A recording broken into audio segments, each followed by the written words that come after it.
এই দেখুন, দূরে থাকুন। এরকম একদম দূরে থাকুন। একদম আমার কাছে আসার চেষ্টা করবেন না।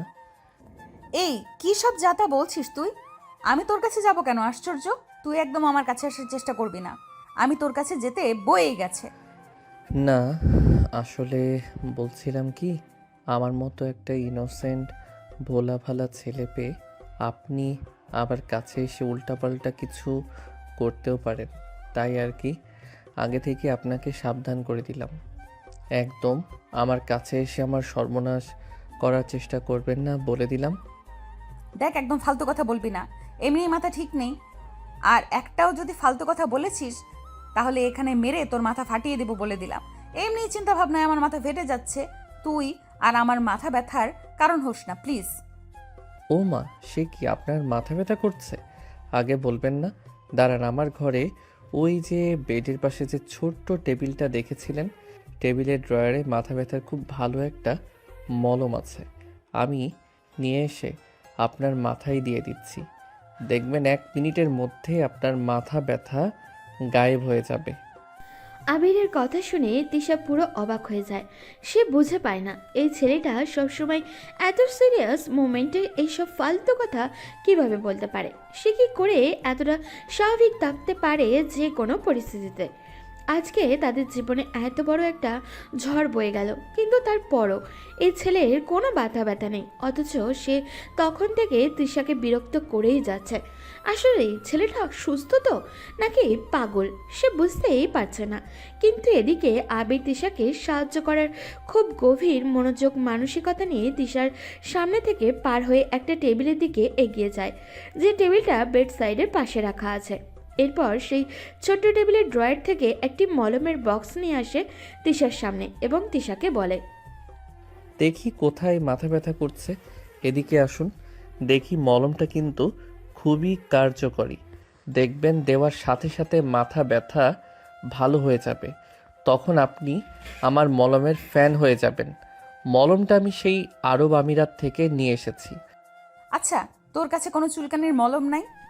হঠাৎ করেই তৃষার মুখ থেকে এমন চুলকানির মলমের কথা শুনে আবির তো অবাক হয়, কিন্তু পরক্ষণে কিছু একটা ভেবে ভ্যাবলার মতো হাসি দিয়ে বলে, কেন থাকবে না? অবশ্যই আছে।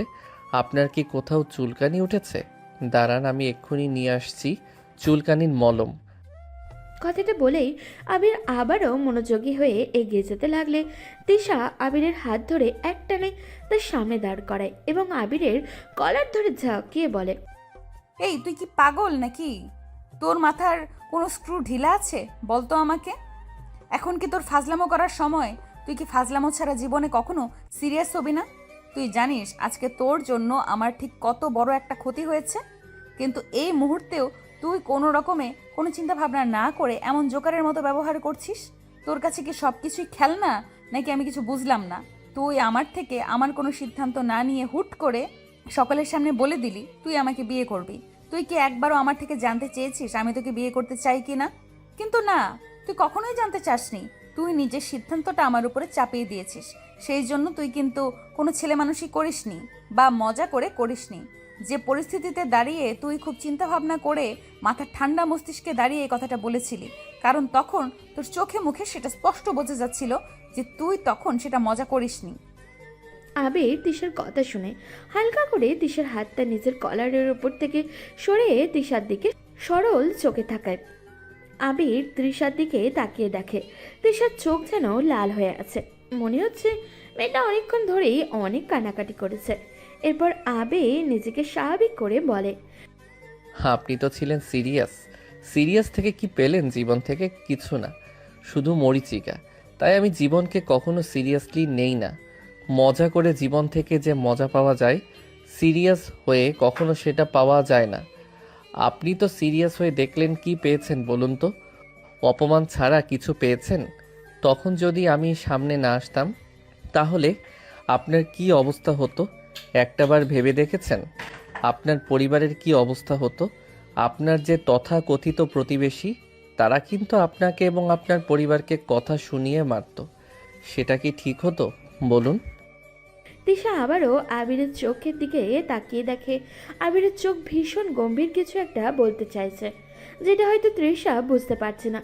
কিন্তু এখন যে কথাগুলো আবির বলল সেটা একটাও ভুল না।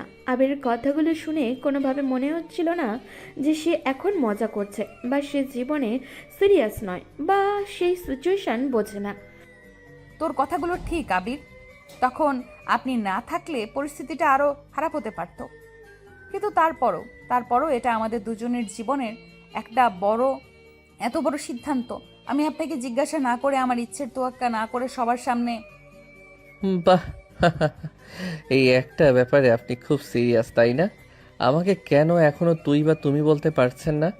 আমি তো আপনার চেয়ে 4 মাসের ছোট, তবু আমাকে আপনি। আপনি আবার ফাজলামো শুরু করলেন। দেখ, দয়া করে আমার সাথে আর মজা করবেন না, আমার মাথা আর নিচ্ছে না। আচ্ছা ফাইন, আর মজা করছি না। তবে সিরিয়াসলি বলছি, আপনি যদি আমাকে আপনি বলা বন্ধ না করেন, আমি কিন্তু আবার মজা করা শুরু করব। আপনি কি চান বলুন তো? ওই পরিস্থিতিতে আপনি কেন এই কাজটা করলেন? কেন বললেন যে আপনি আমাকে বিয়ে করবেন? আমি সেটাই চেয়েছি, যেটা আমার মনে হয়েছে ওই মুহূর্তে সবচেয়ে বেশি দরকার ছিল। আপনার সম্মান, আপনার পরিবারের সম্মান রক্ষা করা। কিন্তু আমার কি হবে? আমি কি চেয়েছিলাম সেটা একবারও ভাবলেন? আমি তো আপনার বউ হতে চাই না। আমাদের সম্পর্কটা কি ছিল? আপনি আমার ননদের দেবর, মানে আমার ভাবির ছোট ভাই। এর বেশি কিছু তো ছিল না। আর আপনিই বা কেন করলেন? আপনি তো সবসময় বিয়েতে বিশ্বাসই করেন না, বলতেন ওটা একটা বোরিং সোশ্যাল কন্ট্রাক্ট। আমি বিয়েতে বিশ্বাস করি না, হ্যাঁ, কিন্তু আমি সম্পর্ক রক্ষায় বিশ্বাস করি। আর আপনি ঠিকই বলেছেন, আপনি আমার ভাবির ছোট বোন। আমাদের পরিবারের ভেতরে আপনার এত বড় অপমান হবে আর আমি সেটা দেখে চুপ থাকবো? আবির কথায় একটি অচেনা কাঠিন্য ছিল যা তৃষাকে অবাক করে। আবির যেন মুহূর্তের মধ্যে সেই চটুল যুবক থেকে একজন দায়িত্বশীল পুরুষে পরিণত হয়েছে। তৃষা অনুভব করলো আবির তাকে কিছু একটা বোঝাতে চাইছে। বিয়ে নিয়ে আবির এত সহজে সম্মতি দেওয়া একটা কিছুতেই স্বাভাবিক লাগছিল না। আপনার উদ্দেশ্য কি? আপনি এই পরিস্থিতিকে ব্যবহার করে আমাকে ব্ল্যাকমেল করতে চাইছেন না তো? ব্ল্যাকমেইল? আপনি এটা কি বললেন? আমার কাছে এত নিচে নামার মতো কিছু নেই। আমি যদি আপনাকে পছন্দ করতাম তাহলে সরাসরি বলতাম। আপনাকে ব্ল্যাকমেইল করার কোনো দরকার নেই। তাহলে কেন? এই মুহূর্তে সেটাই সেরা সমাধান। সামাজিকভাবে এই ঝড় থামানোর এটাই একমাত্র রাস্তা ছিল। যদি আপনি রাজি না হন তাহলে আমি এই কথা থেকে সরে আসব, কিন্তু তার আগে আপনাকে কথা দিতে হবে আপনি পরের অপমানগুলো সহ্য করার জন্য প্রস্তুত। পাড়া প্রতিবেশী আত্মীয় স্বজন সবার কথা, সবার তিরস্কার। আমি জানি, আমি সব জানি, কিন্তু এটা তো একটা মিথ্যা, একটা অভিনয়। মিথ্যা তখনই হতো যদি আমি বলতাম আমি আপনাকে ভালোবাসি। আমি তো শুধু বলেছি বিয়ে করব, আর এটা এখন আর মিথ্যা নয়। আমি আপনাকে সত্যি সত্যি বিয়ে করব, যদি আপনি রাজি থাকেন।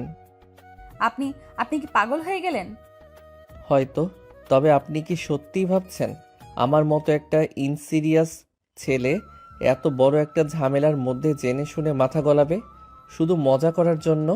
না, এই কাজটা আমার জীবনের সবচেয়ে সিরিয়াস কাজ ছিল। কিন্তু আমার মনের কি হবে? আপনার মন? আপনার মন এই মুহূর্তে অপমানিত। আগে আমরা এই পরিস্থিতি থেকে বের হই, তারপর আপনি ধীরে ধীরে ভাববেন। তবে আমার একটি কথা মনে রাখবেন, বিয়ে মানে ভালোবাসার শেষ কথা নয়, এটা একটি শুরু। আমরা না হয় উল্টো পথে হাঁটলাম, আগে বিয়ে, তারপর না হয় জীবনের বাকি মজাগুলো একসাথে খুঁজে নিলাম। আপনি কি রাজি? তৃষা চুপ করে আবিরের দিকে তাকিয়ে রইল। তার মনে হাজারো দ্বন্দ্ব। আবিরকে বিশ্বাস করার চেয়ে অন্য কোনো পথ তার কাছে খোলা নেই। আমি আমি রাজি, কিন্তু এটা একটা চুক্তি হবে আবির, আমাদের দুজনের মধ্যে একটা চুক্তি। আপনার সব শর্ত মানতে আমি রাজি তৃষা। এখন শুধু বলুন কখন বিয়েটা হবে? এখন না, আমি এখনই বিয়েটা করতে পারবো না। মানে কি বলছেন আপনি? ঝড় থামানোর জন্য তো এত তাড়াতাড়ি বিয়ের কথা বলা হলো, এখন আপনি বলছেন পারবেন না? হ্যাঁ, এখন পারবো না, কারণ এই মুহূর্তে আমি মানসিকভাবে প্রস্তুত নই। আর তুই তুই তো সব সময় বিয়ে ব্যাপারটা ঘৃণা করিস। হঠাৎ করে তুই আমাকে কেন বাঁচাচ্ছিস? এর পেছনে তোর কোনো গোপন উদ্দেশ্য নেই তো? এই মুহূর্তে সেটাই সেরা সমাধান তৃষা। তোর সম্মান আর তোর পরিবারের সম্মান বাঁচাতে এটা করাই সবচেয়ে ভালো ছিল। আর আমার গোপন উদ্দেশ্য কী হতে পারে? আমি তোকে বিয়ে করে আমার জীবনের ফ্রিডম নষ্ট করতে চাইবো? এটা কি কোনো উদ্দেশ্য হলো?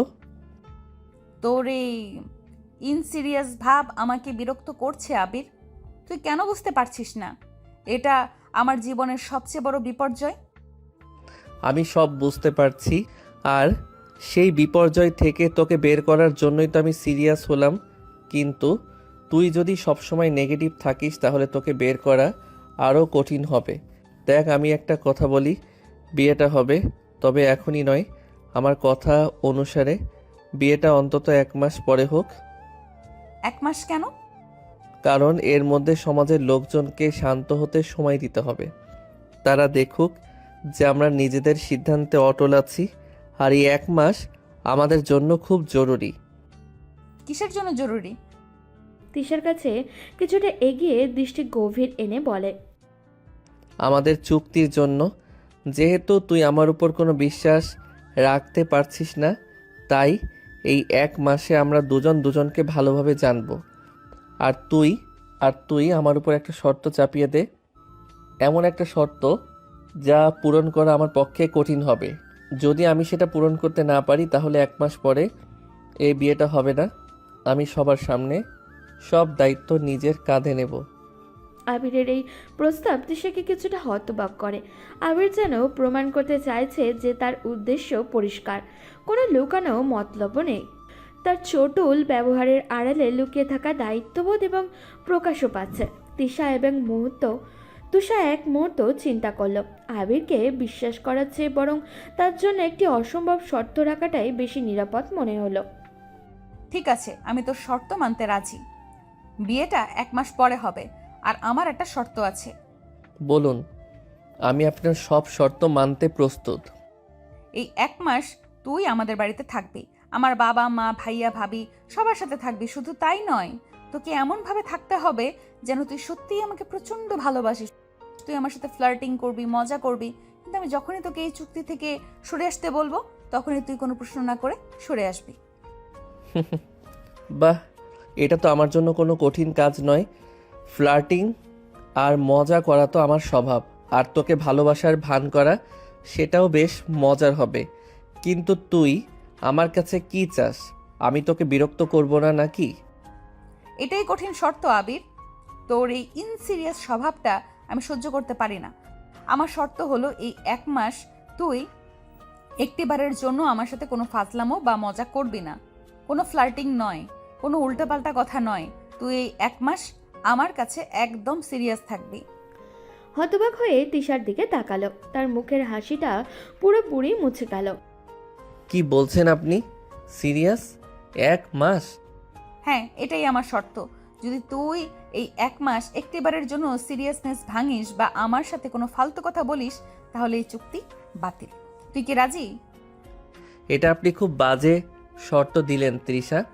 এটা আমার পক্ষে অসম্ভব। আমার মনে হয় আপনি আমাকে বিয়ে করতে চান না, তাই এই অসম্ভব শর্ত দিয়েছেন। তুই চাইলে এই চুক্তি এখনই বাতিল করতে পারিস আবির। না, আমি বাতিল করব না। যদি এটা আপনার শর্ত হয় তবে তাই হোক। আমি এই 1 মাস সিরিয়াস থাকব। আপনার শর্ত আমি মেনে নিলাম। আবিরের স্বীকারোক্তি শুনে তিশা এবার পুরোপুরি নিশ্চিন্ত হলো। সে জানতো আবিরের মতো একজন মানুষ 1 মাস মজা না করে থাকতে পারবে না। তার মনে 1 মাস পরে আবির নিজেই এই সম্পর্ক থেকে বেরিয়ে যাবে এবং তিশাকে কোনো চাপ নিতে হবে না। কিন্তু আবির চোখে এক নতুন জেদ দেখতে পেল। তিশা যে জেদ এর আগে কখনোই দেখেনি। যাওয়ার জন্য ঘুরে দাঁড়িয়ে দরজার দিকে এগোতে ঘাড় ঘুরিয়ে তিশাকে বলল, আপনি যে 1 মাস অপেক্ষা করতে চাচ্ছেন, এর মধ্যে যদি আবার আপনার সাথে সে খারাপ কিছু করার চেষ্টা করে তখন? আমি 1 মাস খুব সাবধানে থাকবো। বাড়ি থেকে বের হব না, যেন এমন পরিস্থিতির সম্মুখীন আমাকে আর কখনো হতে না হয়। ঠিক আছে, আমি কাল সকালে আসছি। আবির চলে গেল। তিশা ঘরের মেঝেতে বসে পড়ল। 1 মাস, মাত্র 30টা দিন সে আবিরের উপরে অসম্ভব একটি শর্ত চাপিয়েছে। 1 মাস পুরোপুরি সিরিয়াস থাকা। তিশা জানে আবিরের মতো চঞ্চল ছেলের পক্ষে এটা সম্ভব নয়। সে অপেক্ষা করতে লাগলো কবে আবির প্রথমে ফালতু একটা কথা বলবে এবং সেই সম্পর্ক থেকে মুক্তি পাবে। পরদিন সকাল, তখন প্রায় 10টা। তৃষা নিচের ড্রয়িং রুমে বসে কাগজ পড়ছিল। আবির তার হাতে একটা মাঝারি ট্রাভেল ব্যাগ নিয়ে প্রবেশ করলো। তার মুখে সেই চিরচরিত বাঁকা হাসিটা অনুপস্থিত, মুখটা একদম শান্ত আর সিরিয়াস। আপনি কি এখন ব্যস্ত তৃষা? না, তুই তুই চলে এসেছিস? আপনি কালই তো বলেছিলেন আমি যেন কাল সকালে আসি।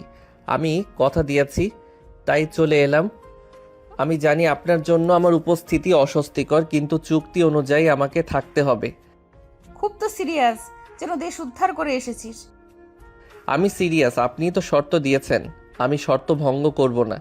এখন আমি আপনার অনুমতি নিয়ে ভেতরে প্রবেশ করতে চাই, কারণ এই বাড়িটা আপনার বাবার। কি নাটক শুরু করেছিস তুই? ভেতরে আয়, বাবা মা তোকে তো চেনেই না।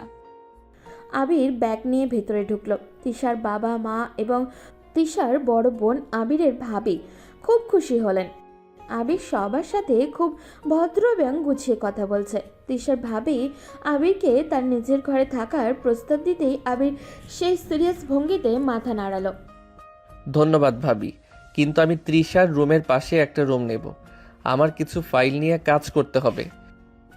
বাবা মা তোকে তো চেনেই, তোর এই ফাইল কিসের? তুই তো সারাদিন ঘুরে বেড়াস। তৃষা বলছিল ফাইলগুলো গুছিয়ে রাখার ব্যাপারে আমাকে সাহায্য করবে। বাহ, সেটা তো খুব ভালো কথা। তৃষা, তুই তো দুলাভাইয়ের ছোট ভাইকে সাহায্য করিস। তিশা রাগে মাথা চাড়াতেই চাইল আবির মিথ্যা বলছে, অথচ তার মুখে সে সিরিয়াসনেস। সে তার ফাজলামও বন্ধ করেছে, কিন্তু চালাকি বন্ধ করেনি। সন্ধ্যায় তিশা তার ঘরে একা বসেছিল। দরজায় মৃদু টোকা পড়ল। কে? ভেতরে আয়। আমি তৃষা, আপনাকে কিছু জরুরি বিষয়ে জিজ্ঞেস করার কথা ছিল। এখন আবার কি? আমরা যে চুক্তিতে এসেছি সেটার একটা অভিনয় তো করতে হবে, তাই না? যেমন আপনাকে বাইরে দেখাতে হবে যে আমরা ঘনিষ্ঠ হচ্ছি। আজ বিকেলে ভাবি আমাকে জিজ্ঞেস করছিলেন আমরা বিয়ে নিয়ে আলোচনা করেছি কিনা। তোকে অভিনয় করতে কে বলেছে? তুই শুধু সিরিয়াস থাকবি, এটাই তোর শর্ত। কিন্তু বাইরের লোকজনের কাছে তো আমি হবু বর, আমাকে তো কিছু দায়িত্ব পালন করতে হবে। ধরুন রাতের বেলা ছাদে বা বারান্দায় একসাথে বসে থাকা, বা খাবার সময় আপনার পাশে বসে খাওয়া। এগুলো যদি না করি তাহলে সবাই সন্দেহ করবে, আর যদি কেউ সন্দেহ করে তাহলে আবার সে আগের দিনের পরিস্থিতি হতে পারে। তোর মাথায় শুধু যুক্তি আর যুক্তি। ঠিক আছে, তুই আমার পাশে বসতে পারিস, কিন্তু কোনো ফালতু কথা নয়। আর খবরদার যেন আমাকে ভুল করে স্পর্শ না করিস। আমি আপনাকে স্পর্শ করব না তৃষা, আমি আমার শর্তের প্রতি শ্রদ্ধাশীল। কথাটা বলেই আবির ঘর থেকে বের হয়ে যাচ্ছিল। তিশা কিছু একটা ভেবে তাকে ডাকলো। এই আবির, বলুন। তোর তোর হাসিটা কোথায় গেল? আপনিই তো শর্ত দিয়েছেন, হাসি মজা ফাইজলামো সব কিছু এই 1 মাসের জন্য তালাবদ্ধ। তুই সত্যিই খুব বিরক্তিকর হয়ে গেছিস আবির। তুই তো জানিস তোকে রাগাতে আমার খুব ভালো লাগে। আমি জানি, কিন্তু শর্তটি আপনারই দেওয়া। টেবিল থেকে একটা কাগজের গোল্লা বানিয়ে আবিরের কপালে ছুঁড়ে মারল। না, এখন যা। কপাল থেকে আলতো করে কাগজের গোল্লাটা সরিয়ে। আপনি আমার দিকে কিছু ছুঁড়ে মারলেন, এটা কি শারীরিক আক্রমণের ইঙ্গিত? হো হো করে হেসে উঠল। আরে যা, তুই একটা হাদারাম। আপনার হাসিটা খুব সুন্দর তৃষা। আবিরের এই অপ্রত্যাশিত সিরিয়াস প্রশংসা তৃষাকে মুহূর্তের জন্য অপ্রস্তুত করে দিল। তার হাসি থেমে গেল। আবির আর দাঁড়ালো না, ধীরে ধীরে ঘর থেকে বেরিয়ে গেল। তৃষা নিজের মনে ফিসফিস করে ভাবল, এই ছেলেটা সিরিয়াস থেকেও তাকে বিরক্ত করতে পারে। আবিরের এই অপ্রত্যাশিত সিরিয়াস প্রশংসা তৃষাকে মুহূর্তের জন্য অপ্রস্তুত করে দিল। তার হাসি থমে গেল। আবির আর দাঁড়ালো না, ধীরে ধীরে ঘর থেকে বেরিয়ে গেল। তৃষা নিজের মনে ফিসফিস করে ভাবল, এই ছেলেটা সিরিয়াস থেকেও তাকে বিরক্ত করতে পারে। তৃষা সারা রাত ছটফট করলো। তার ভয় ছিল আবির কখন না জানি শর্ত ভেঙে দেয়, কিন্তু আবির সারা রাত একটি শব্দও করল না। সকালে সে দেখল আবির তখনও বই নিয়ে শান্তভাবে মেঝেতে শুয়ে আছে। তৃষা বুঝল তার এই 1 মাসের চ্যালেঞ্জ হয়তো এত সহজ হবে না। সকালবেলা ড্রয়িং টেবিলে নাস্তা খেতে বসেছে সবাই। তৃষার বাবা মা, আবিরের ভাই ভাবি, তৃষা এবং আবির। কাকা, আপনার কোলেস্টেরল মাত্রা ঠিক রাখার জন্য আজ সকালে আপনি ডিমের কুসুম বাদ দিয়ে শুধু সাদা অংশটুকু খাবেন। এতে আপনার স্বাস্থ্যের ঝুঁকি কমবে। বাহ, তুমি তো দেখছি আমার শরীরেরও খেয়াল রাখছো আবির। আমি আপনার পরিবারের অংশ হতে চলেছি। আপনার সুস্থতা আমার দায়িত্ব। তুই আমাকে দেখিয়ে দেখিয়ে নাটক করছিস, তাই না? আমি নাটক করছি না তৃষা, আমি শুধুমাত্র স্বাস্থ্যকর অভ্যাস সম্পর্কে কথা বলছি। কি রে তৃষা, আবির তো ভালো কথাই বলছে, তোর সমস্যা কি? না মানে আমি ভাবছি আবিরের মাথায় কোনো সমস্যা হলো কি না। আমার মাথায় কোনো সমস্যা হয়নি তৃষা। আপনার কোনো প্রশ্ন থাকলে আপনি আমাকে জিজ্ঞেস করতে পারেন। দুপুরে আবির বারান্দায় বসে ল্যাপটপে কাজ করছিল। তৃষা সেখানে এলো। তোর কি মনে নেই তুই বলেছিস এই 1 মাস বাড়ি থেকে বের হবি না? আমার মনে আছে, আমি বের হব না। আমি তো বের হবই না। তাহলে বারান্দায় বসে কি করছিস? সবাই তোকে দেখছে, তুই কি দেখাতে চাইছিস আমরা রোম্যান্স করছি? আমি কাজ করছি। এখানে বসলে যথেষ্ট আলো পাওয়া যায়, যা চোখের স্বাস্থ্যের জন্য ভালো। আর রোমান্সের বিষয়ে যদি বলেন তবে হ্যাঁ, লোকে দেখুক, আমরা স্বাভাবিকভাবেই সময় কাটাচ্ছি। এতে আমাদের বিয়ে নিয়ে কারোর সন্দেহ থাকবে না। তোর মাথাটা শুধু যুক্তি আর যুক্তি, তুই একটা রোবট। আমি রোবট নই তৃষা, রোবটের আবেগ থাকে না। আমার আবেগ আছে, তবে সেগুলোকে এখন নিয়ন্ত্রিত রাখতে হচ্ছে, কারণ আপনি শর্ত দিয়েছেন। তৃষা আবিরের যুক্তিপূর্ণ কথায় কোনো ফাঁক খুঁজে পেল না। রাগে তার গা জ্বলতে লাগলো। সে চাচ্ছিল আবির একটিবার তার স্বভাবসুলভ ফাজলামো করুক আর সে শর্তবলিতে সুযোগ পাক। রাতে আবির আবারও মেঝেতে শুয়ে পড়ল। তৃষা দেখল আবির তার দিকে তাকিয়ে আছে। এভাবে তাকিয়ে আছিস কেন? তোর কি ঘুম আসছে না? আপনি বললেন আমি যেন আপনাকে বিরক্ত না করি, তাই আমি শুধু দেখছিলাম আপনার ঘুমের কোনো সমস্যা হচ্ছে কিনা। না, কোনো সমস্যা হচ্ছে না। তুই কি সারা জীবন এইভাবেই সিরিয়াস থাকবি? যতক্ষণ আপনার শর্ত থাকবে ততক্ষণ থাকবো। শোন, কাল সকালে আমার সাথে তোকে বাজারে যেতে হবে। আপনি তো বলেছিলেন আপনি বাড়ি থেকে বের হবেন না, আর আমাকেও বের হতে নিষেধ করেছিলেন। আমার বাজারের ব্যাগ ধরে নিয়ে যাওয়ার জন্য একজন লোক দরকার, তুই আমার সঙ্গী হবি। তুই কি রাজি? আপনি যদি বলেন তবে আমি যেতে রাজি, তবে বাজারে গিয়ে আমি কোনো ফালতু কথা বলবো না। তৃষা বুঝতে পারল বাজারের লোকজনের সামনে আবিরের সিরিয়াস থাকার ভান করাটা সহজ হবে না। সেখানে হয়তো আবির শর্ত ভেঙে ফেলবে। তৃষা মনে মনে হাসলো। অবশেষে আবিরকে হারানো সম্ভব হতে চলেছে। পরদিন সকাল, তৃষা আর আবির বাজারে গেল। তৃষা একটি ঝলমলে হলুদ শাড়ি পরেছে আর আবির পরেছে ফর্মাল শার্ট প্যান্ট। আবিরের মুখে সেই কঠোর সিরিয়াস ভাবটি বজায় আছে। কিরে, তোর কি গরম লাগছে না? এত টাইট হয়ে আছিস কেন? আমাকে আপনার দেওয়া শর্ত পূরণ করতে হবে তৃষা। বাজারে এসেও তুই এই কথা বলবি? চারপাশে এত মানুষ, একটু হাস। আপনার শর্ত হলো আমি 1 মাস ফাইজলামো বা মজা করব না, হাসাও এর অন্তর্ভুক্ত। তারা বাজারের ভেতরে ঢুকলো। তৃষা ইচ্ছাকৃতভাবে আবিরকে নিয়ে সবচেয়ে ভিড়ের গলিতে গেল। এই, আমার ব্যাগটা ধর আর দেখ, আমি যে সবজিগুলো দেখাবো সেগুলোই কিনবি।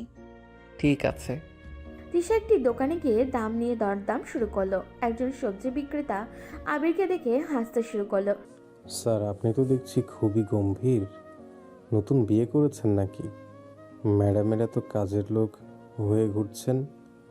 হ্যাঁ, একদম নতুন বিয়ে। আমার বর এমনই, সব সময় বউয়ের কথা শোনে। কি স্যার, কিছু একটা বলুন, ম্যাডামের কথার সাথে তাল মেলান। উনি যা বলেছেন তা সত্যি। আমি ওর সাথে আছি এবং ওর আদেশ পালন করছি। দামের বিষয়ে আপনার সাথে আলোচনা করাটা আমার কাজের মধ্যে পড়ছে না। বিক্রেতা আবিরের উত্তরে হতাশ হয়ে তৃষার দিকে তাকালো। তৃষা মনে মনে বিরক্ত হলো। আবির এত চাপের মধ্যেও নিজেকে সামলে রাখছে। এরপর তিশা তাকে মাছের বাজারে নিয়ে গেল। চারিদিকে কাদা আর ভিড়। এই দেখ, এখন আমার হাত নোংরা হবে। তুই এই ইলিশ মাছটা ধরে দেখ তাজা কিনা। আপনি মাছ স্পর্শ করার আদেশ দিয়েছেন, কিন্তু তাজা কিনা তা বোঝার দায়িত্ব আমার নয়। তবে আমি আপনার জন্য ব্যাগটা ধরে রাখছি। তুই কি চাস বলতো? আমি তোকে বিয়ে করব না তাই তুই জেদ দেখাচ্ছিস? আমি আপনাকে বিয়ে করব কিনা সেই সিদ্ধান্ত 1 মাস পরে হবে। আমি শুধু আপনার দেওয়া শর্ত পালন করছি। হঠাৎ করেই ভিড়ের মধ্যে একজন লোক এসে তিশাকে ধাক্কা মারল। তিশা টাল সামলাতে না পেরে প্রায় পড়ে যাচ্ছিল। দ্রুত তৃষাকে নিজের দিকে টেনে ধরল। এক হাতে তৃষার কোমরের কাছে ধরে তাকে সোজা করল। ঠিক আছেন আপনি তৃষা? আবিরের স্পর্শে চমকে গেল ও। আবিরের বুকে প্রায় লেগে গেছিল সে। হ্যাঁ ঠিক আছি। তুই তুই আমাকে ধরলি কেন?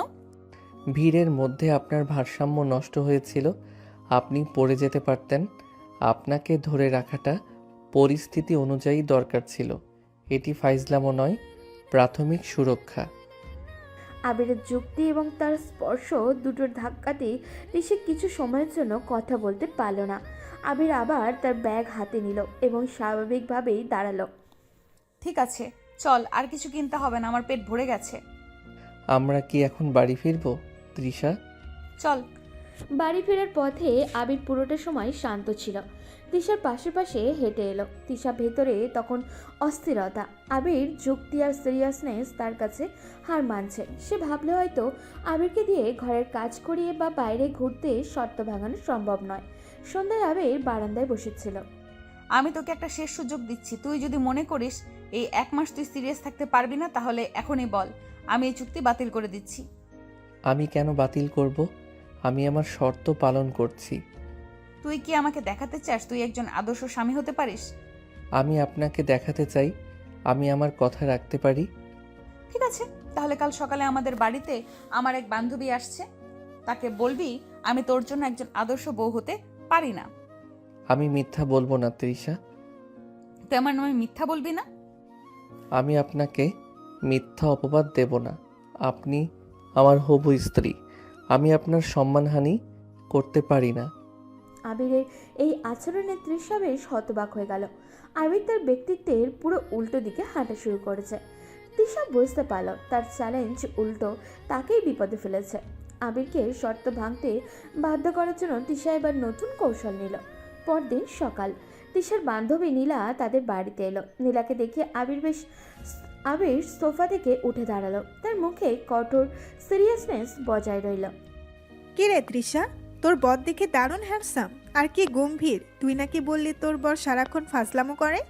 তুই ওকে দেখছিস? ও না, এখন একটা নতুন নাটকের মহড়া দিচ্ছে। আপনাকে স্বাগতম। আপনি আমার হবু স্ত্রীর বান্ধবী। বসুন, আমি আপনার জন্য কফি নিয়ে আসছি। তুমি তুমি কফি বানাবে? তৃষা, তোর বর দেখি পাল্টে গেছে। তুই জানিস না, এখন ও আমার ব্যক্তিগত সহকারী। আমি এই ধরনের ব্যক্তিগত কাজগুলো করতে পছন্দ করি। আবির নীলাকে কফি তৈরি করে দিল। এরপর সে তৃষার পাশে বসে সিরিয়াস ভঙ্গিতে বসলো। আবির, তোমার সাথে কিছু কথা ছিল। তৃষা কেমন মেয়ে সেটা তো আমি জানি না। তোমাদের বিয়েটা নিয়ে আমার কিছু চিন্তা আছে। আপনি নির্ভয়ে আপনার চিন্তাগুলো প্রকাশ করতে পারেন। আমি ধৈর্য ধরে শুনব। তৃষা খুব বদমেজাজি, খুব রাগী, আর ও সম্পর্ক নিয়ে খুব সিরিয়াস। ও কি তোমাদের এই চুক্তির কথা জানে? যদিও পরে জানতে পারে তাহলে কিন্তু খুব সমস্যা হবে। আমি তাকেই বিয়ে করছি যার বদমেজাজ আর রাগ আমার কাছে গ্রহণযোগ্য। আমরা সব বিষয়ে আলোচনা করেই এই সিদ্ধান্ত নিয়েছি। আমাদের মধ্যে কোনো গোপন চুক্তি নেই। কি বলছো তুমি? তৃষা, ও এসব কি বলছে? তোর কি মনে হয় আমরা কি হাসতে হাসতে এত বড় একটা সিদ্ধান্ত নিয়েছি? কিন্তু আমি তো জানি তৃষা, তুই আর কোনোদিন বিয়ে করবি না, ঠিক করেছিলি।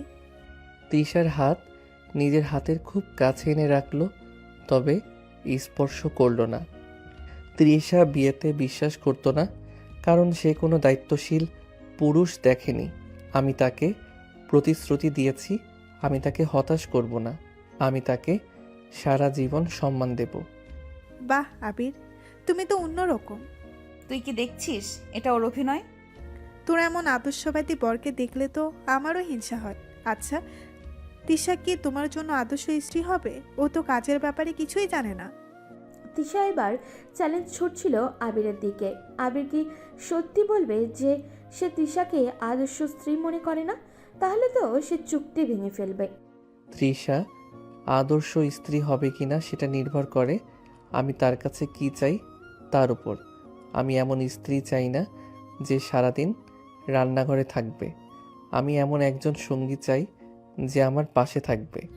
আর আমি মনে করি তৃষা সেই সব গুণের অধিকারী যা আমার জীবনের জন্য অপরিহার্য।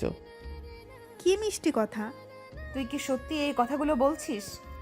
আমি সবসময় সত্য কথা বলি তৃষা, এটাই আমার সিরিয়াসনেস। নীলা চলে যাবার পর তিশা রাগে আবিরের ঘরে গেল। আবির তখনও সোফায় বসে বই পড়ছিল। তুই আমাকে পাগল করে দিচ্ছিস। কেন তুই আমার নামে মিথ্যা কথা বলছিস না? তুই আমাকে আদর্শ স্ত্রী বললি কেন? আমি আপনার নামে মিথ্যা অপবাদ দিতে পারি না তৃষা। আমি তো মিথ্যা বলিনি। আমি বলেছি আমার কাছে আদর্শ স্ত্রী হওয়ার জন্য যে গুণগুলো দরকার তা আপনার আছে। আমি তো বলিনি আপনি রান্না ভালো করেন। তোর চালাকি আমি বুঝি। তুই আমাকে অপমান না করে অন্যভাবে শর্ত মানছিস। আমি চ্যালেঞ্জ নিয়েছি, আমি হারব না। এই 1 মাস আমি আপনার সব শর্ত মানব। আপনি আমাকে অপমান করুন, রাগ দেখান, কিন্তু আমি মজা করব না। আপনি কি চান আমি আপনার মন থেকে সম্মান হারিয়ে ফেলি? আমি চাই তুই হাস, তুই ফাজলামো কর। আমি সেটা করতে পারি না। আবিরের জেদ তিশাকে নতুন চিন্তায় ফেলল। আবির মজা ছেড়ে দিয়েছে, কিন্তু তার যুক্তি এবং সিরিয়াসনেস এখনও আরও বিপজ্জনক। তিশা এবার আরও সরাসরি এবং চরম পথ বেছে নেবে বলে ঠিক করলো। গভীর রাত, বাড়ির সবাই তখন ঘুমিয়ে। আবির তার ঘরে বসে ল্যাপটপে কাজ করছিল। দরজায় মৃদু টোকা পড়ল। আবির দরজা খুলতেই দেখলো তার বড় ভাই দাঁড়িয়ে আছেন। তিনি শান্ত, তবে চোখের গভীর উদ্বেগ। আয়, দরজাটা বন্ধ কর। আবির ভাইয়ের নির্দেশে দরজা বন্ধ করলো। ভাই ভেতরে এসে চেয়ারে বসলেন। আবির নীরবে তার সামনে দাঁড়ালো। তুই এখনো বিয়ে করছিস না কেন? 1 মাসের শর্ত আছে ভাই। শর্ত তোর কাছে এখন তুচ্ছ হওয়া উচিত। তুই কি জানিস তারা এখনো বড় ষড়যন্ত্র করছে? তৃষা এবং তোর ভাবির বোন এবং আমাদের পরিবারের ক্ষতি করার জন্য তারা সুযোগ খুঁজছে। আমি জানি, তাই আমি তাদের গতিবিধি পর্যবেক্ষণ করছি। পর্যবেক্ষণ? তুই কি পুলিশের গোয়েন্দা? এই পরিস্থিতিতে তুই কেন তাদেরকে এই সুযোগটা তৈরি করে দিচ্ছিস? তো দেরি করা মানেই তো বিপদ বাড়ানো। তোকে এখনই তৃষাকে বিয়ে করতে হবে। আপনি শান্ত হন ভাই। আমি জেনে শুনে 1 মাসের সময় নিয়েছি। কেন? তৃষার রাগ ভাঙানোর জন্য? না, এই 1 মাসে আমি তাদের বিশ্বাস অর্জন করতে চাই। তৃষার বাবা মা এবং আপনাদের পরিবারের সবার কাছে প্রমাণ করতে চাই যে আমি সিরিয়াস। তারপর যখন তারা আমাদের বিয়ে নিয়ে চূড়ান্তভাবে নিশ্চিত হবে, তখনই আমি আমার আসল কাজ শুরু করব। তোর আসল কাজ কি সেটা? আপনি জানেন, যেদিন আমাদের বাড়িতে সেই ঘটনা ঘটে সেদিন তৃষার বাবা কিছু জরুরি ফাইল সই করতে অস্বীকার করেন। সেই ফাইলগুলো এখন সেই লোকটির হাতে যে তৃষার সম্মানহানি করতে চেয়েছিল। কি বলছিস তুই? ফাইলগুলো? হ্যাঁ, সেই ফাইলগুলো ফিরিয়ে আনা আমার আসল উদ্দেশ্য। আমি বিয়ে না করলে সেই লোকটা ভাববে তৃষা একা আছে। সে তার ষড়যন্ত্র আরও বড় করবে। তুই কি বলছিস? সেই লোকটা শুধু তৃষার সম্মান নষ্ট করতে চায়নি, সে ব্যবসা আর পারিবারিক সম্পত্তিও হাতিয়ে নিতে চেয়েছিল। এই কারণেই আমি চুপচাপ আছি। আমি তাকে বিশ্বাস করাতে চাইছি যে আমরা কেবল দাম্পত্য কলহে ব্যস্ত। সে যত নিশ্চিন্ত হবে তত সে বড় ভুল করবে। আর সেই ভুলের সুযোগেই আমি তার কাছ থেকে সব প্রমাণ এবং ফাইল উদ্ধার করব। কিন্তু তুই এই পুরো বিষয়টা একা সামলাতে যাচ্ছিস কেন? আমাদের বলিসনি কেন? আপনারা জানলে স্বাভাবিক থাকতে পারতেন না। তৃষা এখনই মানসিক চাপে আছে। সে জানলে আরও ভেঙে পড়বে। তাই এই 1 মাস আমি নিজেকে এমনভাবে সবার সামনে তুলে ধরব যাতে কেউ সন্দেহ না করে। ভাই তুই খুব বড় ঝুঁকি নিচ্ছিস আবির। বড় ঝুঁকি না নিলে বড় কিছু পাওয়া যায় না। তৃষা যদি 1 মাস পর আমাকে বাতিল করে দেয় তবে তাও ভালো, আমার কাজ শেষ। আর যদি সে আমাকে মেনে নেয় তবে সে আমার সব পরিকল্পনার অংশ হবে। আপনি চিন্তা করবেন না, আমি সব সামলে নেব। ঠিক আছে, তোর উপর আমার আস্থা আছে, কিন্তু তুই সাবধানে থাকিস। তোর এই সিরিয়াসনেস যেন কেউ জানতে না পারে। কেউ জানবে না ভাই, এটা আমাদের গোপন চুক্তি। এখন আপনি যান, কেউ দেখে ফেললে সন্দেহ করবে। আবিরের ভাই নিঃশব্দে ঘর থেকে বেরিয়ে গেলেন। আবির আবার ল্যাপটপে ফেলল। তার চোখে এখন আর কেবল সিরিয়াসনেস নেই, আছে একটা ঠান্ডা এবং গভীর প্রত্যয়। এই 1 মাসের চ্যালেঞ্জটা শুধু তৃষাকে নিয়ে নয়, এটি একটি অদৃশ্য শত্রুর বিরুদ্ধে এক বড় লড়াই। তৃষা হয়তো ভাবছে আবির হেরে যাবে, কিন্তু আবির জানে সে হারতে আসেনি। পরের কয়েকটা দিন আবির আর তৃষার খুনসুটি অদ্ভুতভাবে বাড়তে থাকলো। তৃষা যত তাকে রাগানোর চেষ্টা করে, আবির তত বেশি যুক্তি দিয়ে তাকে চুপ করিয়ে দেয়। তবে তাদের মধ্যে এই ঠান্ডার লড়াইয়ে একটি অনাকাঙ্ক্ষিত ঘনিষ্ঠতা তৈরি হতে থাকে। একদিন দুপুরে তৃষা বারান্দায় বসে ফোন দেখছিল। আবির তার পাশে এসে চুপচাপ দাঁড়ালো। এইভাবে দাঁড়িয়ে কি করছিস? যা যা, তোর ঘরে গিয়ে কাজ কর। আমি আপনার আশেপাশে থাকতে পছন্দ করি তৃষা। এতে আমি নিশ্চিত হতে পারি যে আপনি সুরক্ষিত আছেন। আপনার চারপাশে আমার উপস্থিতি তো আপনার শর্তের বাইরে নয়। তুই কি আমাকে সত্যি সত্যি পাহারা দিচ্ছিস? আমি আপনাকে পাহারা দিচ্ছি না, আমি আপনাকে সঙ্গ দিচ্ছি। দেখ, তুই যদি এইভাবে বেশি মনোযোগ দিস তাহলে কিন্তু আমার ঘুম আসবে না। আপনি নির্দ্বিধায় বিশ্রাম নিতে পারেন। আমি আপনার আশেপাশে থাকলে আপনার ঘুম আরও গভীর হবে। আবিরের যুক্তিগত উত্তর শুনে তৃষা হাসতে পারল না, রাখতেও পারল না। সে ফোন সরিয়ে রেখে আবিরের দিকে ঝুঁকে এলো। আমি যদি তোকে চুমু দেই তখন তোর সিরিয়াসনেস থাকবে? আপনি যদি আমাকে চুমু দিতে চান তবে সেই সিদ্ধান্ত সম্পূর্ণ আপনার। তবে চুমুর প্রতিক্রিয়া শর্তের অন্তর্ভুক্ত কিনা সে বিষয়ে আমাদের আগে আলোচনা করা উচিত। আমি তোকে পাগল করে দিব আবির। আমি পাগল হব না তৃষা, কারণ আমি জানি এই ধরনের কাজগুলো আপনি শুধুমাত্র আমার শর্ত ভাঙার জন্য করছেন। আপনি আমাকে নিয়ে খেলা করছেন। তৃষা আবিরের চোখের দিকে তাকালো। তার চোখে সামান্যতম চাপালতা নেই, শুধু দৃঢ়তা। তৃষা দীর্ঘশ্বাস ফেলল। এই খেলা এখন তার নিজের বিরুদ্ধেই যাচ্ছে। এদিকে শহরের অন্য প্রান্তে সেই গোপন শত্রু তৃষা এবং তার পরিবারের বিরুদ্ধে আরও বড় ষড়যন্ত্রের জাল বুনছিল। লোকটির নাম ছিল রিয়াজ। ওরা বিয়েটা পিছিয়েছে, এটা ভালো হয়েছে। ওদের নিজেদের মধ্যে অবিশ্বাস বেড়েছে।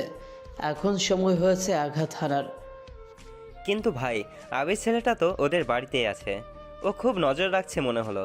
আবির একটা ফাজিল ছেলে, ওর নজর শুধু তৃষাকে নিয়ে ফাজলামি করার দিকে থাকে। ও কোনোদিনও বুঝতে পারবে না আমরা কি করছি।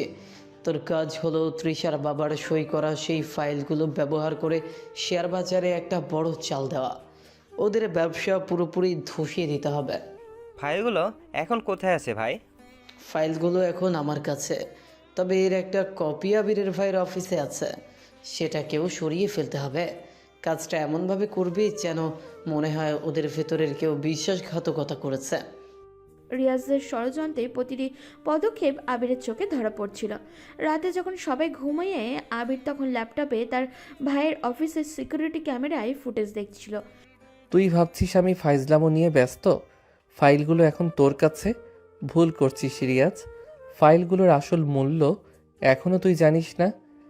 আবির তার ল্যাপটপের স্ক্রিনে কিছু সাংকেতিক তথ্য দেখল। রিয়াজ শেয়ার বাজারে যে চাল দিতে চলেছে, আবির তার প্রতিরোধের জন্য পাল্টা জাল বুনছিল। আবির বুঝতে পারল রিয়াজ তৃষার বাবার ব্যবসার পতনের জন্য এমন একটি তারিখ বেছে নিয়েছে, যা তৃষা এবং আবিরের যুক্তির ঠিক 1 সপ্তাহ আগে। পরের দিন সকাল, তৃষা আবিরকে দেখলো তার ল্যাপটপে দ্রুত কিছু টাইপ করছে। তার মুখমণ্ডল ঘামে ভেজা, চোখে গভীর মনোযোগ। এই কি করছিস? তোর কি হয়েছে? কিছু না, অফিসের কিছু জরুরি কাজ ছিল। কি এমন জরুরি কাজ যে তোর কপালে এত ঘাম? কাজের চাপ বাড়ছে তৃষা, কারণ আমি 1 মাসের ছুটিতে যেতে চাই। সেই ছুটির কাজগুলো গুছিয়ে রাখছি। ছুটি কোথায় পাবি?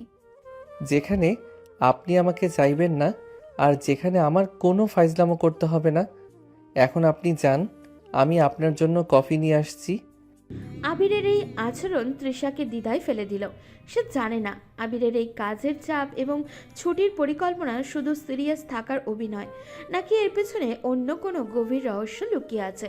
তৃষার চারপাশে যে অদৃশ্য বিপদ ঘনীভূত হচ্ছে তা সে টেরও পাচ্ছে না। পরদিন সকালে তৃষা আবিরের আচরণ আরও নিবিড়ভাবে পর্যবেক্ষণ করতে শুরু করলো। আবির দিনের বেলা সবার সঙ্গে ভদ্র, নীরব এবং অত্যন্ত দায়িত্বশীল থাকে। সে তৃষার বাবার ওষুধ ঠিক সময়ে মনে করিয়ে দেয়, ভাবির বাজারের তালিকা গুছিয়ে রাখে এবং ভাইয়ের অফিসের কিছু জরুরি চিঠিও টাইপ করে দেয়। অথচ সে নিজে একজন সিরিয়াস মানুষ সেজে আছে। সন্ধ্যাবেলা আবির তার ঘরে ল্যাপটপে কাজ করছে। তৃষা চুপিসারে তার দরজার বাইরে এসে দাঁড়ালো। সে শুনল আবির খুব শান্ত স্বরে ফোনে কারোর সাথে কথা বলছে। আমাকে সব তথ্য দিন। ওদের পরবর্তী পদক্ষেপ কী হতে পারে? হ্যাঁ, আমি জানি। ঠিক আছে, আমি প্রস্তুত। তৃষা কিছুই বুঝতে পারল না আবির কার সাথে কথা বলছে, কিসের তথ্য। তৃষার মন থেকে বিরক্ত এবং রাগ ধীরে ধীরে সরে গিয়ে তার জায়গায় এক ধরনের কৌতূহল এবং অদ্ভুত আকর্ষণ তৈরি হতে থাকলো। আবিরের গাম্ভীর্য, যা আগে অসহ্য লাগতো, এখন তার কাছে এক গভীর নির্ভরতার প্রতীক মনে হচ্ছে। পরদিন ভোরে তৃষা ছাদে গিয়ে দেখলো আবির একা ব্যায়াম করছে। তার শরীর থেকে বিন্দু বিন্দু ঘামও ঝরছে। আবির তাকে দেখেও কোনো কথা বলল না, কেবল ঘাড় ঘুরিয়ে দেখলো এবং নিজের কাজে মনোযোগ দিল। এই তুই এত সকালে উঠে কি করছিস? স্বাস্থ্য সচেতনতা আমার জীবনের একটি অংশ। সকালের ব্যায়াম শারীরিক এবং মানসিক স্বাস্থ্যের জন্য খুব জরুরি। তুই নিজেকে এত কষ্ট দিচ্ছিস কেন? একদিন ফাজলামো করে দিলেই তো মুক্তি পেয়ে যাস। কেন করছিস এমন? আমি কথা দিয়েছি তৃষা, আমি আমার কথা থেকে সরব না। কিন্তু আমার মনে হচ্ছে তুই আমার দেওয়া শর্তের চেয়ে বেশি কিছু করছিস। তুই কি আমার উপর প্রতিশোধ নিচ্ছিস? আমি প্রতিশোধ নেই না তৃষা, আমি ন্যায় প্রতিষ্ঠা করি। আবিরের কথাটি বলে ব্যায়াম শেষ করলো এবং তৃষা পাশ দিয়ে চলে যাচ্ছিল। আবিরের শরীরের ঘ্রাণ আর তার দৃঢ় পেশি এবং তার সেই অচেনা গম্ভীরতা, সব কিছু মিলে তৃষার ভিতরে এক অজানা অনুভূতি তৈরি হলো। এই, বলুন। তুই কি সবসময় এত সুন্দর করে কথা বলিস? আমি সবসময় স্পষ্টভাবে কথা বলি, আপনি হয়তো মনোযোগ দেননি। তুই তুই কি আর কোনো মেয়েকে এমন সিরিয়াসলি বাঁচিয়েছিস? আমার মনে নেই, আপনি প্রথম নারী যার জন্য আমি এতটা সিরিয়াস হলাম। আবিরের এই স্বীকারোক্তি তৃষার হৃদয়ে গভীরভাবে আঘাত করলো। সে বুঝতে পারল তার ভেতরের তীব্র রাগ কখন যেন এক নরম ভালো লাগায় বদলে গেছে। আবির যে তার জন্য এত বড় ঝুঁকি নিয়েছে, এই অনুভূতি তাকে অপরাধী করে তুলল। সন্ধ্যায় তৃষা একা ঘরেই বসেছিল। সে মনে মনে ভাবল, আবির যখন মজা করত তখন সে তার প্রতি বিরক্ত দেখাতো, কিন্তু এখন আবির এতটা ভালো, এতটা দায়িত্বশীল, তবু সে তাকে বিয়ে করতে রাজি নয়। আসলে কি চায়ও? তুই কি আবিরকে ভালোবাসিস? নিজের প্রশ্ন শুনে তৃষা কেঁপে উঠল। সে বারবার আবিরকে ফজলামো করতে বলেছে, কিন্তু এখন যদি আবির সত্যিই ফজলামো শুরু করে তাহলে কি তার ভালো লাগবে? না, এই সিরিয়াস দায়িত্বশীল আবিরকে তার অদ্ভুতভাবে ভালো লাগছে। ঠিক তখনই দরজায় টোকা পড়ল। আবিরের হাতে গরম কফির মগ নিয়ে দাঁড়ানো। আপনার দুশ্চিন্তা হচ্ছে মনে হলো, কফি পান করুন, এতে সাময়িক স্বস্তি পাবেন। তুই কিভাবে বুঝলি? আপনার কপালে ভাঁজ পড়েছে, এটা দুশ্চিন্তার লক্ষণ। তৃষা মগটা আবিরের হাত থেকে নিতে গিয়ে আবিরের আঙুল স্পর্শ করলো। সেই স্পর্শে তৃষ্ণার শরীর কেঁপে উঠল। আবির শান্ত ছিল। আবির, তুই তুই কি সবসময় আমাকে এভাবে আগলে রাখবি? যতক্ষণ প্রয়োজন ততক্ষণ রাখবো। এখন কফি পান করুন তৃষা। আবির কোনো রকম মজা না করে চলে গেল। তৃষা কফির মগ হাতে নিয়ে বারান্দায় দাঁড়ালো। চাঁদ দেখতে দেখতে তার মনে হলো আবির এই গাম্ভীর্য তার কাছে এক ধরনের আকর্ষণ। তৃষার ভিতরে এই আর কোনো বিরক্ত নেই, শুধু অস্থিরতা। সে আর আবিরের শর্ত ভাঙা দেখতে চায় না, সে চায় আবির তার পাশে থাকুক। পরদিন সকালে তৃষার বান্ধবী নীলা আবারও তাদের বাড়িতে এলো। তৃষা নীলার সঙ্গে নিজের ঘরে দরজা বন্ধ করে বসলো। আবির তখন বারান্দায় কাজ করছে। কিরে, তোর বরটাকে তো আর খুঁজেই পাওয়া যায় না, সারাক্ষণ কি গম্ভীর হয়ে থাকে। তুই না বললি 1 মাস ওর ফাসলামো বন্ধ থাকবে না, অথচ ওকে দেখে মনে হচ্ছে যেন কোনো গভীর রিসার্চ করছে। তুই বুঝবি না নীলা, প্রথম দিকে আমিও ভেবেছিলাম ও 1-2 দিনের বেশি পারবে না, কিন্তু ও তো হার মানছেই না। এখন আমি আর চাই না ও হার মানুক। কি বলছিস তুই? তুই তো ওকে হারাতে চেয়েছিলি যাতে বিয়েটা ভেঙে যায়। সেটাই তো আসল কথা নীলা। এখন আমি আর বিয়েটা ভাঙতে চাই না। আমি বুঝতে পারছি না কখন কি হয়ে গেল। কি হয়েছে তোর? তুই কি সত্যি ওকে ভালোবাসতে শুরু করেছিস? যে ছেলেটাকে তুই ঘৃণা করতি তার প্রেমে পড়লি? আমি ওর ফাজলামোকে ঘৃণা করতাম, কিন্তু ওর সিরিয়াসনেসকে না। তুই কি জানিস সেদিন কি হয়েছিল? সেদিন আবির হঠাৎ করে সকলের সামনে আমাকে বিয়ের কথা বলেছিল। তুই তো শুধু বললি যে একটা ঝামেলা হয়েছে, আর তোর সম্মান যাচ্ছিল। কি হয়েছে বল তো? আমি সেদিন কলেজ থেকে ফিরছিলাম, বাস স্ট্যান্ডের কাছে একটা লোক আমার পিছু নিয়েছিল। প্রথমে বুঝতে পারিনি, তারপর নির্জন গলিতে লোকটা আমার খুব কাছে এসে অসভ্যতা শুরু করে। লোকটা এমনভাবে আমার পাশে দাঁড়িয়েছিল যেন আমরা দুজন কোনো গোপন কথা বলছি। কি বলছিস তুই? তুই ওকে মারিসনি কেন? আমি ধাক্কা দিয়ে সরে যেতে চেয়েছিলাম, কিন্তু তখনই এলাকার কয়েকজন লোক এসে পড়ে। তারা দূর থেকে শুধু দেখলো আমি আর সেই লোকটা কাছাকাছি দাঁড়িয়ে আছি। লোকটা তখন এমন একটা ভান করলো যেন আমি তাকে ডেকেছি। তৃষা গলা কেঁপে উঠল।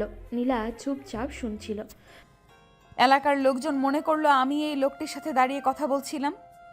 লোকটা যে আমার সাথে অসভ্যতা করছিল সেটা কেউ বুঝতে পারলো না। তারা সঙ্গে সঙ্গে আমার পরিবারের দিকে আঙুল তুলতে শুরু করলো। তারা বলল আমাদের বাড়ির মেয়ের চরিত্র খারাপ। ও গড! তারপর?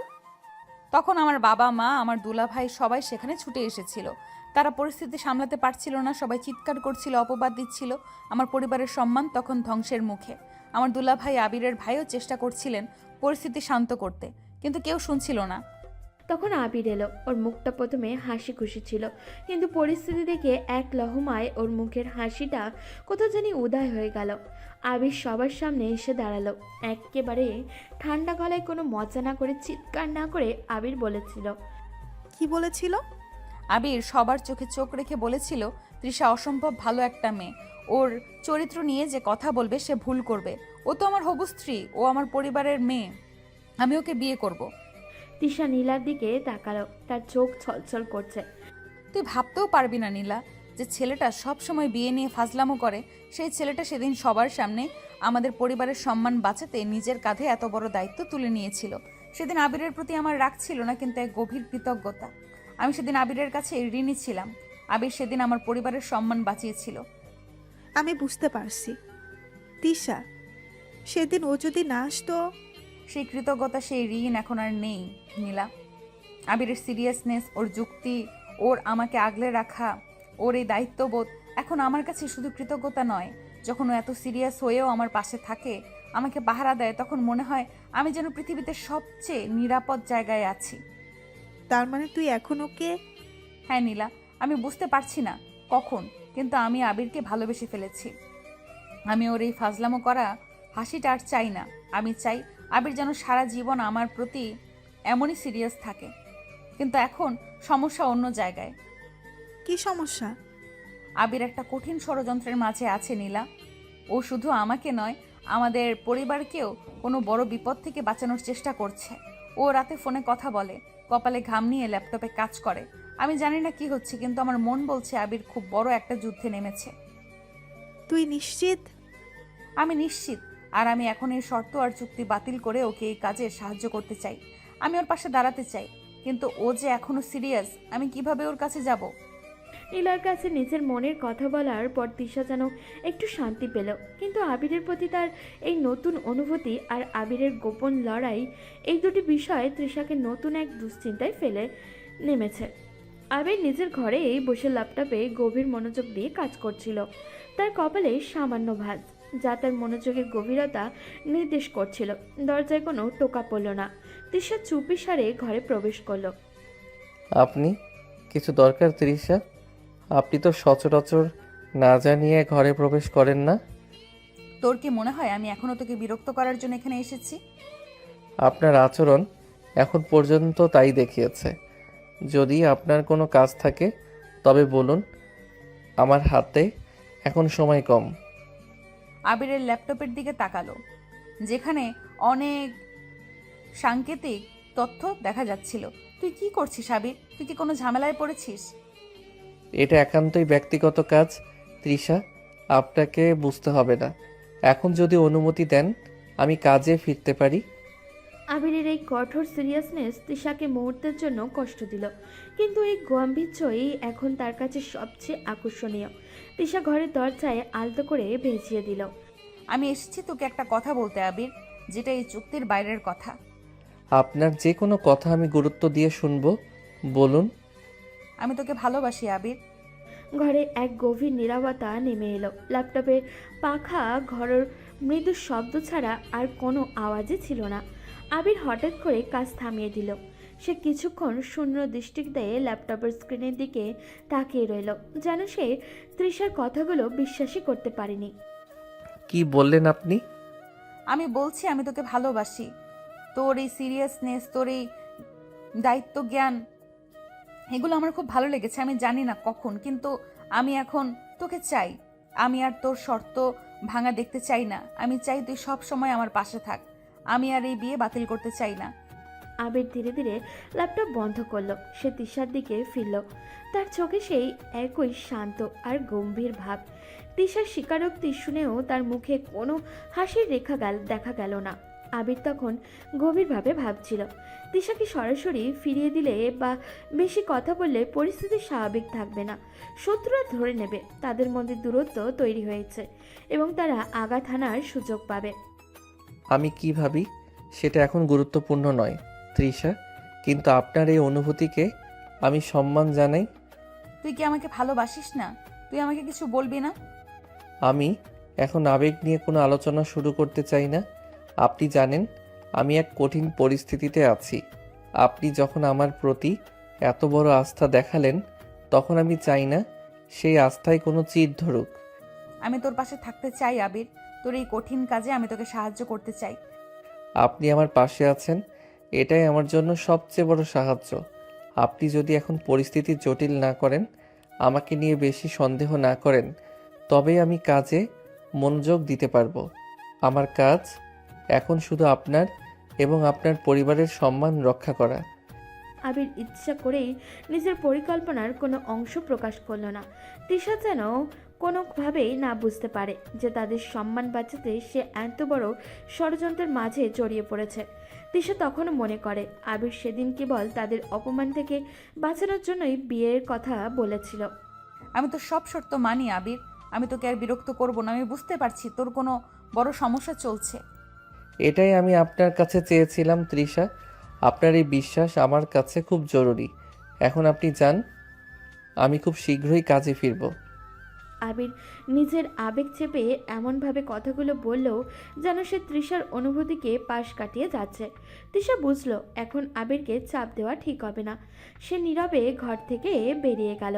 আবির দরজা বন্ধ হওয়ার শব্দ শুনে চেয়ারে এলিয়ে পড়ল। সে ল্যাপটপের দিকে তাকিয়ে গভীর শ্বাস নিল। আমি জানি আমি তোমাকে ভালোবাসি তৃষা, কিন্তু এই মুহূর্তে তোমার এই ভালোবাসা আমার সবচেয়ে বড় শক্তি। আর এই শক্তিকে আমি ভুল কারণে ব্যবহার হতে দেব না। রিয়াজ, এবার খেলার নিয়ম বদলে যাবে। আবির দ্রুত ল্যাপটপ চালু করলো। রিয়াজ যে কোনো মুহূর্তেই আঘাত হানতে পারে। আবিরের হৃদয়ে তৃষার ভালোবাসা, আশ্বাস এবং বাইরের শত্রুর ষড়যন্ত্র, এই দুইয়ের মধ্যে এক কঠিন যুদ্ধ শুরু হলো। আবির নিজের আবেগ চেপে এমনভাবে কথাগুলো বলল যেন সে তৃষার অনুভূতিকে পাশ কাটিয়েছে। সে নীরবে ঘর থেকে বেরিয়ে গেল, কিন্তু তৃষার মন এখন শান্ত। আবির তাকে প্রত্যাখ্যান করেনি, বরং পরিস্থিতি স্বাভাবিক রাখার জন্য তার অনুভূতিকে সম্মান জানিয়েছে। তৃষা ঠিক করলো আবিরের শর্ত বজায় রেখেই সে তার ভালোবাসার প্রকাশ ঘটাবে। পরদিন সকাল, আবির বারান্দায় বসে ল্যাপটপে কাজ করছিল। তৃষা এক কাপ গরম কফি নিয়ে তার কাছে এলো। আবির কাজে এতই ডুবেছিল যে তার কফি খাওয়ার কথা মনেই ছিল না। এই নে তোর সেই পছন্দ করা ব্ল্যাক কফি, একদম তোর মেজাজের মতো, তিতকুটে আর গম্ভীর। আপনি কফি নিয়ে এলেন? আপনার তো এই ধরনের কাজ করার কথা নয়। ধন্যবাদ। আমি এখন থেকে তোর খেয়াল রাখবো। তুই তো সারাক্ষণ এত সিরিয়াস থাকিস, তোর তো শরীরের দিকে নজর দেওয়া দরকার। মগটা হাতে নিল। মগের উষ্ণতা তার হাতে লাগতেই তার মুখে মৃদু স্বস্তি দেখা গেল। আপনার এই মনোযোগ আমার কাজে আরও শক্তি দেবে তৃষা। আবিরের এই সিরিয়াস কৃতজ্ঞতা তিশাকে মুগ্ধ করলো। সে আবিরের পাশে দাঁড়িয়ে তার কাঁধে হাত রাখলো। তোর কি এখন খুব চাপ হচ্ছে? কাজটা খুব কঠিন। এই কাজগুলো এখন আমার জীবনের সবচেয়ে জরুরি কাজ। আমি যদি তোকে একটু জড়িয়ে ধরি তো শর্ত ভাঙবে? এক মুহূর্ত দ্বিধা করলো না। সে জানে এই মুহূর্তে তিশাকে দূরে ঠেলে দিলে বাইরের লোকজনের চোখে তাদের সম্পর্কের টানাপোড়েন ধরা পড়ে যাবে, যা শত্রুর জন্য সুযোগ হতে পারে। আমার মনে হয় এই ধরনের শারীরিক ঘনিষ্ঠতা শর্তভঙ্গের আওতায় পড়ে না, কারণ আমরা তো এখন হবু বর বউ। আবিরের এমন যুক্তি তিশার হাসি থামল না। সে আবিরের কাঁধে আলতো করে মাথা রাখলো। আবির তখন কাজ থামিয়ে এক হাতে কফির মগ এবং অন্য হাতে তিশাকে ধরে রইল। তার চোখে কিন্তু বারান্দার বাইরে দূরে তাকিয়েছিল, যেন সে আড়াল থেকে কিছু পর্যবেক্ষণ করছে। এদিকে রিয়াজ তার সর্বশেষ পরিকল্পনার বাস্তবায়ন শুরু করে দিয়েছে। আবিরের ভাইয়ের অফিসের নকল চাবি তৈরি করে সে গুরুত্বপূর্ণ কিছু নথি সরিয়ে ফেলেছে। কাজ শেষ। চমৎকার। এবার আবির দেখুক সে কত বড় সিরিয়াস খেলোয়াড়। ওদের ব্যবসায়িক সাম্রাজ্য পতনের পথে, আর ওই ফাজিল ছেলেটা এখন বউ নিয়ে ব্যস্ত থাকবে। রিয়াজ জানতো না আবির তার গতিবিধি আগেই পর্যবেক্ষণ করেছে। আবির তখনও বারান্দায় তৃষাকে ধরে রেখেছিল, কিন্তু তার কান সজাগ ছিল। তার ভাইয়ের অফিসের সিকিউরিটি ক্যামেরা থেকে সে আসা একটি নীরব অ্যালার্ম তার কানে বাজল। আপনার কিছু একটা দরকার তৃষা? কি দরকার? আমি তো তোর পাশে আছি। না, আমার মনে হয় আপনার জন্য কিছু রান্না করা উচিত। আপনার ভাবি আমাকে বলছিলেন আপনি নাকি ডিমের ঝোল খেতে চেয়েছিলেন। তুই ডিমের ঝোল রান্না করবি তোর জরুরি কাজ ফেলে? আপনার যত্ন নেওয়া আমার জরুরি কাজের চেয়ে কম গুরুত্বপূর্ণ নয়। আপনি যান, আমি এক্ষুনি আসছি। আবির দ্রুত রান্নাঘরের দিকে গেল। তৃষা রান্নাঘরের দরজায় দাঁড়িয়ে আবিরের দিকে তাকিয়ে রইল। আবির তাড়াহুড়ো করে ডিমের ঝোল রান্না করতে শুরু করলো, কিন্তু তার মনে ছিল অন্য কোথাও। সে দ্রুত ফোন বার করে তার ভাইকে একটি সাংকেতিক বার্তা পাঠালো, মানে অ্যালার্ট। দ্বিতীয় স্তর ভাঙা হয়েছে, পুরনো ফাইল কাজে লাগবে। আবির ডিমগুলো ঝোল থেকে উঠিয়ে দিয়ে তিশার দিকে তাকালো। আপনি এভাবে তাকিয়ে থাকলে ডিমগুলো পুড়ে যেতে পারে তৃষা। আপনি আমার জন্য টেবিলে বসে অপেক্ষা করুন। আমি তোকে দেখব, তুই কাজ কর। তিশা হাসলো। আবির এতে চাপের মধ্যেও তাকে সঙ্গ দিচ্ছে। তিশা তার পাশে দাঁড়িয়ে আবিরের রান্নার প্রক্রিয়া দেখছিল। আবিরের গাম্ভীর্য, তার গোপন চেষ্টা, এই সব কিছু মিলে তিশার মনে কোনো সন্দেহ জাগলো না। সে শুধু ভাবল আবির এখন শুধু তার প্রতি সম্পূর্ণভাবে নিবেদিত। আবির তার জীবনের সবচেয়ে বড় আশ্রয়। আবির ডিমের ঝোল রান্না করছিল, কিন্তু তার মন ছিল শত্রুর উপরে। রিয়াজ তার চাল চেলেছে। আবিরের ভাইয়ের অফিস থেকে নকল চাবি ব্যবহার করে গুরুত্বপূর্ণ ব্যবসায়িক নথি চুরি করা হয়েছে। আবির বুঝতে পারল এটাই মোক্ষম সুযোগ। যুদ্ধের সময় রান্নাঘরের ব্যস্ততার মাঝেই আবির ফোন বেজে উঠল। আবির দ্রুত ফোন রেখে একদম নিচু স্বরে কথা বলতে শুরু করলো। তিশা তখন ডাইনিং টেবিলে বসে কফির মগে চুমুক দিচ্ছিল। হ্যাঁ, আমি জানি এখনই করতে হবে, কোনো দেরি নয়। আমি ওদের 15 মিনিটের মধ্যে আমার পিন কোড দিচ্ছি। তুমি সেই ফাইলটা ডিলিট করে দাও দ্রুত। আবির ফোন রাখলো। সে ল্যাপটপ নিয়ে দ্রুত রান্নাঘরে ফিরল এবং একটি গুরুত্বপূর্ণ মেইল পাঠালো। তার মুখ দেখে মনে হচ্ছিল সে কোনো বড় বিপদে আছে। কি হয়েছে তোর? তোর মুখটা এমন কালো কেন? ডিমের ঝোল পুড়ে গেল নাকি? না, শুধু একটা জরুরি ব্যবসায়িক সমস্যা তৈরি হয়েছে। আমাকে এখন একটু বাইরে যেতে হবে। বাইরে? কিন্তু তুই তো বললি 1 মাস বের হবি না, তুই শর্ত ভাঙছিস? এই মুহূর্তে শর্তের চেয়ে বেশি জরুরি কিছু বিষয় আছে তৃষা, আপনাকে বুঝতে হবে। এটা শুধু একটা জরুরি কাজ যা আপনাকে আর এই পরিবারকে সুরক্ষিত রাখার জন্য দরকার। আমি তোর সাথে যাব, তুই যেখানে যাবি আমিও সেখানেই যাব। না, আপনি আমার শর্তের অংশ নন। আপনি এখানে থাকবেন। যদি আমি ফিরে না আসি তবে আপনি আমার ভাইয়ের কাছে যাবেন এবং বলবেন পুরনো ফাইল কাজে লেগেছে। কি যা তা বলছিস? তুই আমাকে এইভাবে ভয় দেখাচ্ছিস কেন? আমি যাব তোর সাথে। আপনি আমাকে ভালোবাসেন তৃষা? হ্যাঁ, বাসি। যদি আমাকে ভালোবাসেন তবে আমার উপর বিশ্বাস রাখুন এবং এখানেই থাকুন। আপনার বাইরে যাওয়াটা এখন অত্যন্ত ঝুঁকিপূর্ণ। আবিরের এই শেষ কথায় তৃষা থমকে গেল। আবিরের গম্ভীরতা তাকে চুপ করিয়ে দিল। সে বুঝল আবিরকে বিশ্বাস করা ছাড়া তার আর কোনো উপায় নেই। আবির দ্রুত দরজা দিয়ে বেরিয়ে গেল। আবির ট্যাক্সি নিয়ে সরাসরি রিয়াজের অফিসের দিকে গেল। সে জানতো রিয়াজ এখন তার অফিসে বসে তার জয়ের উদযাপন করছে। তুই কোথায় আবির? রিয়াজ তার নতুন ফাইলগুলো নিয়ে শেয়ার বাজারে গুজব ছড়াতে শুরু করেছে। আমাকে সব শেয়ারের দাম পড়ে যাচ্ছে। চিন্তা করবেন না ভাই, আমি আগেই ফাইলগুলোর ব্যাকআপ নিয়েছিলাম আর এখনই রিয়াজকে তার খেলার আসল পরিণাম দেখাতে যাচ্ছি। আবির রিয়াজের অফিসে প্রবেশ করলো। রিয়াজ তার চেয়ারে বসে হাসছিল। আরে আবির, কি খবর? খুব সিরিয়াস দেখাচ্ছে যে। বউর সাথে ঝগড়া করে এলি নাকি? তোর তো ফাইজলামি করার কথা। আমার ফাজলামো শেষ হয়েছে রিয়াজ, এখন আসল কাজ শুরু।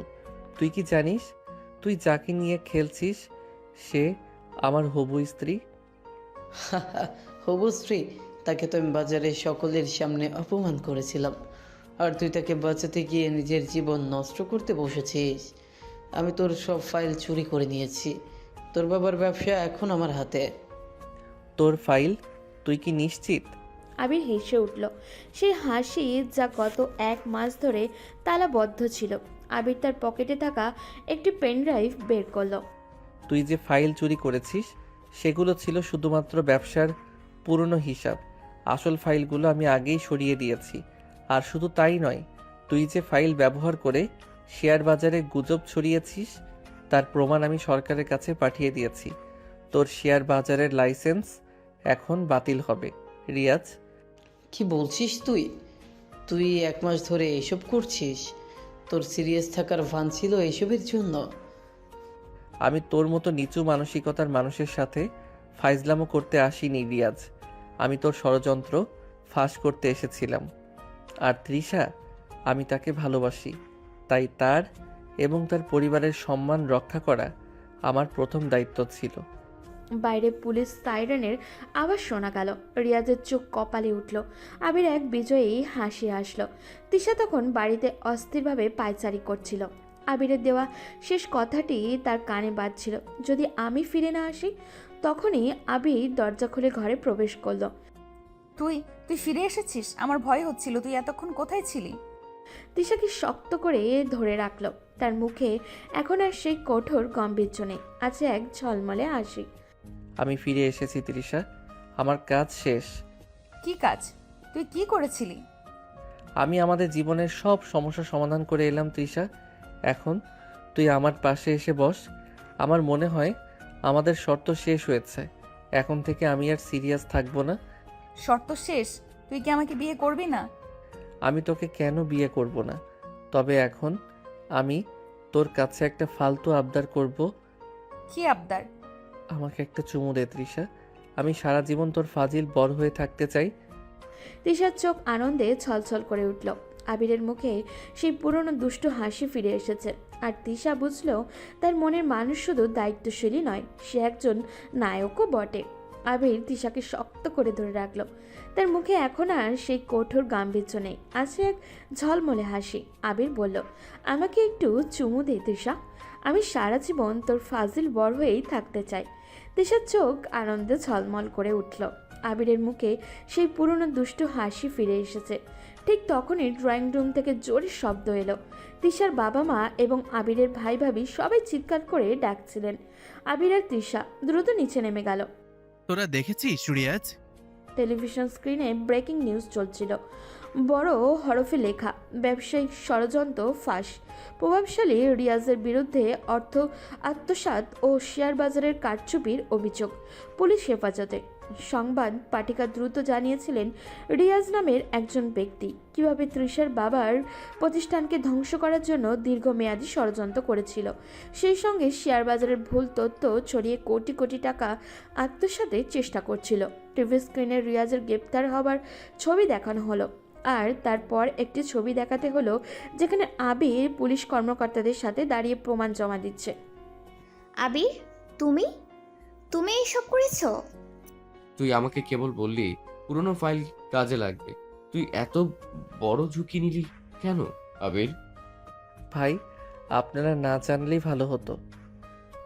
টেলিভিশনে তখন একজন সাংবাদিক তৃষার এলাকার সেই দিনের ঘটনাটি নিয়ে মন্তব্য করছিলেন। সাংবাদিক তৃষার চরিত্রের কালিমা লেপন করে রিয়াজ সাহেব সমাজে তার সম্মানহানি ঘটাতে চেয়েছিল, যাতে তৃষার বাবা মানসিক চাপে ভেঙে পড়েন এবং সহজে তার ব্যবসা রিয়াজের হাতে তুলে দেন। কিন্তু রিয়াজের সেই ষড়যন্ত্র ব্যর্থ করে দেন একজন যুবক, তার নাম হলো আবির, যিনি সেদিন শুধু সাহস দেখিয়ে তৃষাকে বিয়ের প্রস্তাব দেননি, তিনি গোপনে 1 মাস ধরে রিয়াজের ষড়যন্ত্রের জাল কেটেছেন। তিনি সব জেনেও শুধু পরিবারের সম্মান আর তৃষাকে রক্ষা করার জন্য একটা লড়াই লড়ে গেছেন। এলাকার সেই লোকগুলো যারা সেদিন তৃষাকে অপবাদ দিয়েছিল, তারা সবাই টিভিতে সেই খবর দেখছিল। তারা তাদের ভুল ভেঙে গেল, তারা বুঝতে পারল সেদিন তারা কত বড় ভুল করেছিল। তৃষা মোটেই খারাপ ছিল না, সে ছিল একটা ষড়যন্ত্রের শিকার। নিজেদের কৃতকর্মের জন্য তারা লজ্জায় মাথা নিচু করল। তুমি আমাদের জন্য তুমি এত বড় ঝুঁকি নিলে, তুমি আমাদের জীবন বাঁচালে বাবা। আবির, তুমি আমাদের পরিবারের শুধু মান সম্মান বাঁচাওনি, তুমি আমাদের নতুন জীবন দিলে। আমরা তোমার ঋণ কোনোদিন শোধ করতে পারবো না। তৃষা তখনও অবাক হয়ে দাঁড়িয়েছিল, তার কাছে পুরো রহস্য এখন উন্মোচিত। আবির কেন 1 মাস ধরে সিরিয়াস ছিল, কেন সে তাকে দূরে ঠেলে দিয়েছিল, কেন সে গভীর রাতে ল্যাপটপে কাজ করত, সব কিছুর উত্তর সে পেয়ে গেল। আবির নিজেকে বড় প্রমাণ করার জন্য নয়, তাদের জীবন রক্ষার জন্যই এইসব করেছিল। আবিরের সামনে এসে দাঁড়ালো। তুই তুই এসব একা সামলেছিস? আমি তোকে কতটা ভুল বুঝেছিলাম। তুই আমার দেওয়া শর্ত মেনে তোর স্বভাবের উল্টো কাজ করে। আপনার দেওয়া শর্ত আমার জন্য কোনো সমস্যা ছিল না তৃষা। আপনার ভালোবাসার সামনে আর এই পরিবারের সম্মানের সামনে আমার সব ফাজলামো তুচ্ছ ছিল। আমি তোকে ভালোবাসি আবির, আমি তোকে সেই সিরিয়াস আবির হিসেবে ভালোবাসি, যে নিজেকে না ভেবে অন্যের জন্য লড়াই করে। আর আমি সেই সিরিয়াসনেসকে ভালোবাসি, যা আমাকে আমার প্রিয় মানুষটির পাশে থাকার সুযোগ দিয়েছে। কিন্তু এখন আমার শর্তের মেয়াদ শেষ, আমি আর সিরিয়াস থাকতে পারছি না। আবির তার হাতে টাকা ডিমের ঝোলের বাটিটা টেবিলের ওপর রাখলো এবং তৃষাকে জড়িয়ে ধরল। সেদিন তৃষার আর কোনো দ্বিধা রইল না। তার পরিবারের সদস্যরাও বুঝলো আবির তাদের কাছে শুধু জামাই নয়, সে তাদের ঘরের সত্যিকারের নায়ক। তৃষা সেই রাগী সিনিয়র বউ থেকে আবিরের প্রেমে পড়া এক সাধারণ নারীতে পরিণত হলো। আবিরের মুখের সেই পুরনো দুষ্টু হাসিও ফিরে এসেছে। পরিবারের সবাই বুঝতে পারল আবির তাদের কাছে শুধু জামাই নয়, সে তাদের ঘরের সত্যিকারের নায়ক। এরপরেই 2 সপ্তাহ যেন ঝড়ের গতিতে কাটল। আবির আর তৃষার বিয়ের তোড়জোড় শুরু করলো। এলাকার মানুষজন যারা একদিন তৃষাকে অপবাদ দিয়েছিল, তারা এখন ক্ষমা চাইতে এসেছিল। একদিন সন্ধ্যায় তৃষা আবিরের রুমে এলো। আবির তখন বিছানায় হেলান দিয়ে কিছু একটা পড়ছিল। এই যে নায়ক সাহেব, কি পড়ছো এত মনোযোগ দিয়ে? নিশ্চয়ই বিয়ে নিয়ে কোনো ফালতু টিপস। না তৃষা, আমি নববধূর সঙ্গে রসিকতা করার 5টি সেরা উপায় পড়ছিলাম। যেহেতু তোমার শর্তের মেয়াদ শেষ, আমি আমার স্বাভাবিক জীবনে ফিরে যেতে চাই। তুমি কি আমাকে সারা জীবন ফাজলামো করে জ্বালাবে? আমি ফাইজলামো করে জ্বালাবো না, আমি মজা করে তোমাকে ভালোবাসবো। তুমি তো জানো আমার সেই সিরিয়াস রূপটা শুধুমাত্র রিয়াজের মতো শত্রুদের জন্য ছিল। এখন তুমি আমার রানী, আর রানীকে তো রাজকীয় আনন্দ দিতেই হয়, তাই না? তোমার এই ফাজিল রূপটাকেও আমার এখন খুব ভালো লাগে। কিন্তু শোনো, তোমার জন্য একটা সারপ্রাইজ আছে। কি সারপ্রাইজ? আমার শর্তের মেয়াদ শেষ হয়েছে, কিন্তু তোমার নতুন শর্তের মেয়াদ শুরু হবে বিয়ের দিন থেকে। নতুন শর্ত? হ্যাঁ, আমার শর্ত হলো সারা জীবনে অন্তত একবার, শুধুমাত্র একবার তোমার সব ফাজলামো আর হাসি বাদ দিয়ে একদম প্রথম দিনের মতো সিরিয়াস হয়ে আমাকে বলবে তুমি আমাকে কতটা ভালোবাসো। আর উঠে তৃষার কাছে এলো, তার চোখে সেই পুরনো চঞ্চলতা ফিরে এসেছে। এটা কোনো কঠিন শর্ত নয় তৃষা, আমি তোমাকে এখন বলতে পারি, কিন্তু আমি সেই মুহূর্তের জন্য অপেক্ষা করব যখন তোমার সেই রাগী সিনিয়র রূপটা আবার ফিরে আসবে। তখন আমার সিরিয়াস ভালোবাসা তোমার রাগকে মুহূর্তেই শান্ত করে দেবে। তুমি কখনোই শুধরাবে না। আমি শোধরাবো না, কারণ আমি তোমাকে ভালোবাসতে শিখেছি। বিয়ের দিন এলো, পুরো বাড়ি আরো ঝলমল করছে। তিশা যখন সে যে বিয়ের আসরে এলো, আবির তখন মুগ্ধ চোখে তার দিকে তাকিয়ে রইল। কি রে আবির, এবার তো একটু সিরিয়াস হ, কাজী সাহেব আসছেন। আমি খুব সিরিয়াস ভাই। আমার জীবনের সবচেয়ে সুন্দর বউটাকে আমি হারাতে চাই না। নিকা এর মজলিস শুরু হলো। কাজী সাহেব বিবাহের শর্তাবলী এবং দেনমোহর নিশ্চিত করেছেন। আবির আর তিশার পাশাপাশি বসে আছে। তাদের সম্পর্কে শুরুতে ছিল অবিশ্বাস, অপমান আর একটি কঠিন শর্ত। আর সেখানে আছে শুধু গভীর ভালোবাসা আর হাসি। আপনি কি দেনমোহনের বিনিময়ে জনাবা তৃষাকে স্ত্রী হিসেবে কবুল করেছেন? এক মুহূর্ত তিশার দিকে তাকালো, তারপর দৃঢ় কণ্ঠে বলল, আলহামদুলিল্লাহ, আমি কবুল করছি।